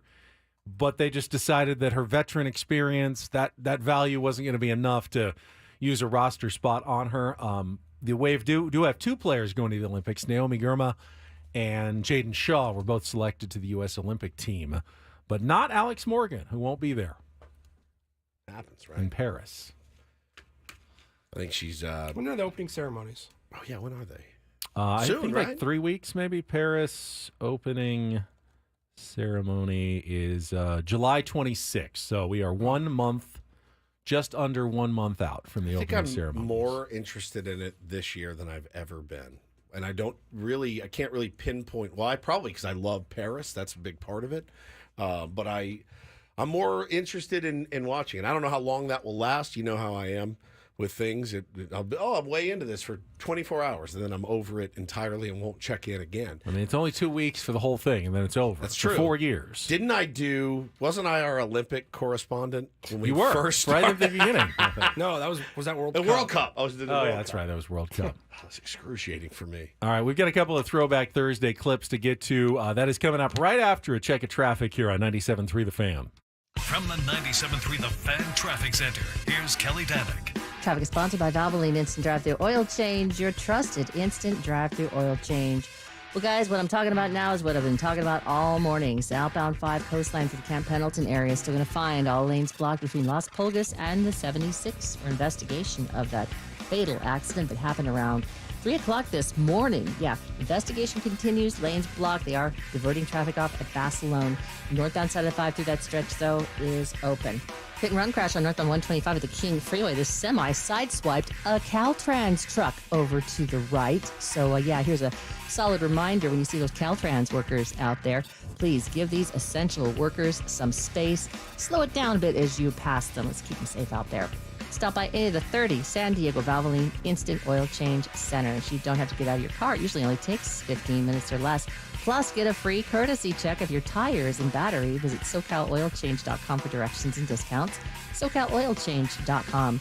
I'm Kelly Danick with Ben & Woods, San Diego's #1 sports station, 97.3 The Fan. I'm enjoying the Padres name mashups for potential future children like Fernanny. Fernanny, it's a great one.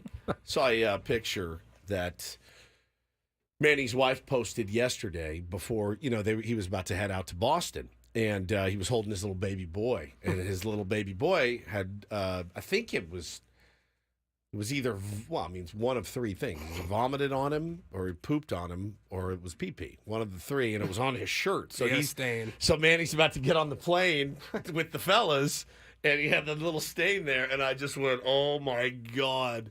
So stinking cute, though. Holding him before he leaves. Very, very sweet picture posted yesterday of our captain heading out to Boston, where he will most assuredly be greeted with a heckle and chorus of boos for the entire weekend. Former enemy from the AL East and the Baltimore Orioles. They blame him for ruining Dustin Pedroia's career, which, again, I mean, if you go watch the play, give me a break. I mean, Manny's starting to turn it on. I feel like he'll thrive, though, going back to that environment. I hope so. Short wall and left, just pepper the monster for a couple of days with some line drives. I hope so. Love to see it. We'll talk more about that series, obviously, tomorrow morning on our Friday edition. But it's Throwback Thursday, so got to get to a couple of clips, including an origin story. These are great. From our very early days here at 97.3 The Fan. So you... like 2 weeks in. 2 weeks in. So you, if you listen to our Padres wrap-up every morning at 6:35, there's the two different intros, when the Padres win and when the Padres lose. I love winning, man. I love winning. That's the win. You hear what I'm saying? It's like better than losing. But then our losing and then there's the losing montage one. starts with... It's a shame if they lose. That's incorrect. Does everybody know where that came from? Because the song "Take Me Out to the Ball Game" does not go like that. It doesn't. If they don't win, it's a shame, is the line. It's a shame if they lose. So if you don't know, I mean, you got to be a real one to know, Yeah. to remember where that came from. It was 5 years ago today. It happened at the San Alejo Stater Brothers, I believe, or Vaughns, one of the two, Vaughns. And I got an email. We had just started. And they said, Woodsy, can you go do an appearance semi-close to your neighborhood? And it's for Dietz and Watson, but it's at Vaughn's. And I said, oh, sure. What does it entail? You learned about the lunch meat wars. There was a lunch. There were literally like mafia lunch meat wars. I learned about this from the Dietz and Watson guy. It was one of the most fascinating appearances I've ever had. Now, so I get paid to go out and stand at the 97.3 The Fan table, where we had an assortment of like little clackers and like a couple of T-shirts to give away and like a pair of tickets to Circus Vargas, and it's. I love a lot about this job. Appearances are not my favorite thing to do, and so I go out and we have a coupon for some Dietz and Watson or something, and I'm just looking at my phone. I'm like, I gotta get out of here. I'm texting these guys like, this is I gotta go. Come on. All of a sudden, this guy walks up, and he gives you the look of, and you see the look, and you just immediately start to panic of the, who are you guys? What do you do? Right? I'm like, here's your Circus Vargas tickets, bud. Move on, right? And he looks, and I said I would do, sports radio, home of the Padres. And, I love baseball. And I'm like, fantastic. And then he's like, I am a singer. I'm a performer. I said, all right.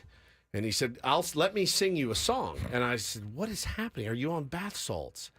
And I ran my recording. I said, do you mind if I record you? And he said, no, I do not.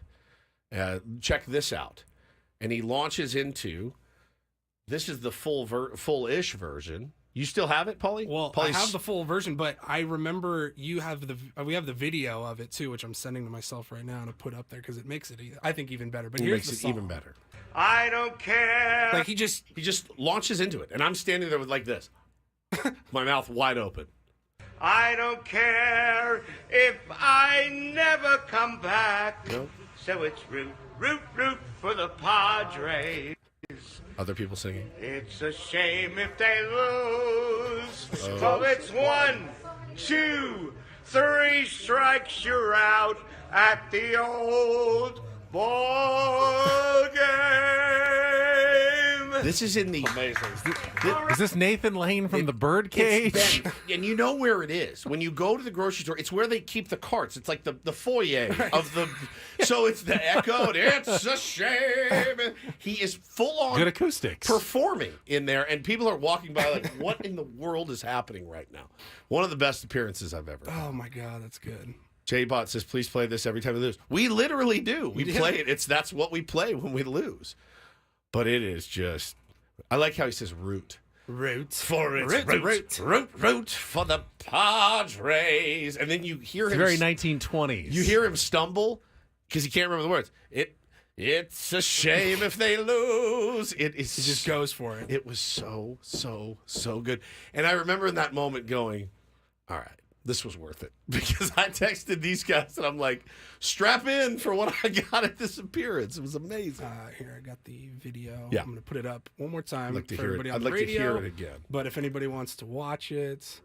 Root. So every time I'm at the ballpark, I sing it like that. It's a shame if they lose. Every single time.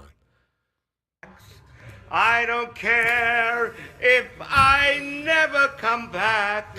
So it's root for the Padres. My beard. It's a shame if they lose. So it's 1, 2, 3 strikes, you're out at the old ball game. How old is that? Our merch is still blue. It's not blue, brown. yeah. That's how old it was. 5 years ago today's 2019. All right. Do we have time for the other one? I want to get to the other one as Yes, well. we can So, go quickly. if you don't like appearances, you also ad-libbing commercials is not your favorite, but you are very good at it. Thank you. And we had an exchange. When was this? This was 3 years ago. 3 years ago. This is now a bit that I like, and since you always put me on the spot, Woods, I am going to give you random things to endorse, and then you've got to do a 60-second spot for whatever I give you to endorse. Like, sex doll, go. On the spot? Yeah. Hey, guys, Woodsy here from Ben & Woods. Wanted to tell you about a new discovery that has just made its way to my front door. Listen, I know it may sound a little odd, but listen, my wife works weird hours. I work weird hours, and sometimes I can't handle my business the way that I want to handle my business. That's why I sometimes use Real Girl. Real Girl is made of silicone, and it really honestly feels like the real thing. I couldn't endorse a product more. It's easy to store, and it's easy to clean. So try Real Girl at realgirl.com. Should have said Real Girl. Paul, cut that, send it to the account. Use The account Use the code Woodsy. Use the code Woodsy at checkout. Yeah, for 15% off your initial. Should have said Real Girl. It feels real good. It's easy to clean. Yeah, the cleanup. It's such deviant behavior. It's the next level of deviancy. One of those, in my opinion. Not here to shame anybody, but I just do feel, I would feel very uncomfortable. And when they did it in the show Dave, if you haven't seen Dave, when they did it, I was like, this is the funniest thing I've ever seen in my life. And he carried it around with him on tour. Like that was his special friend. He was a bit of a germaphobe, so that made it much easier for him. So anyway, that's it for us. That is not it for us.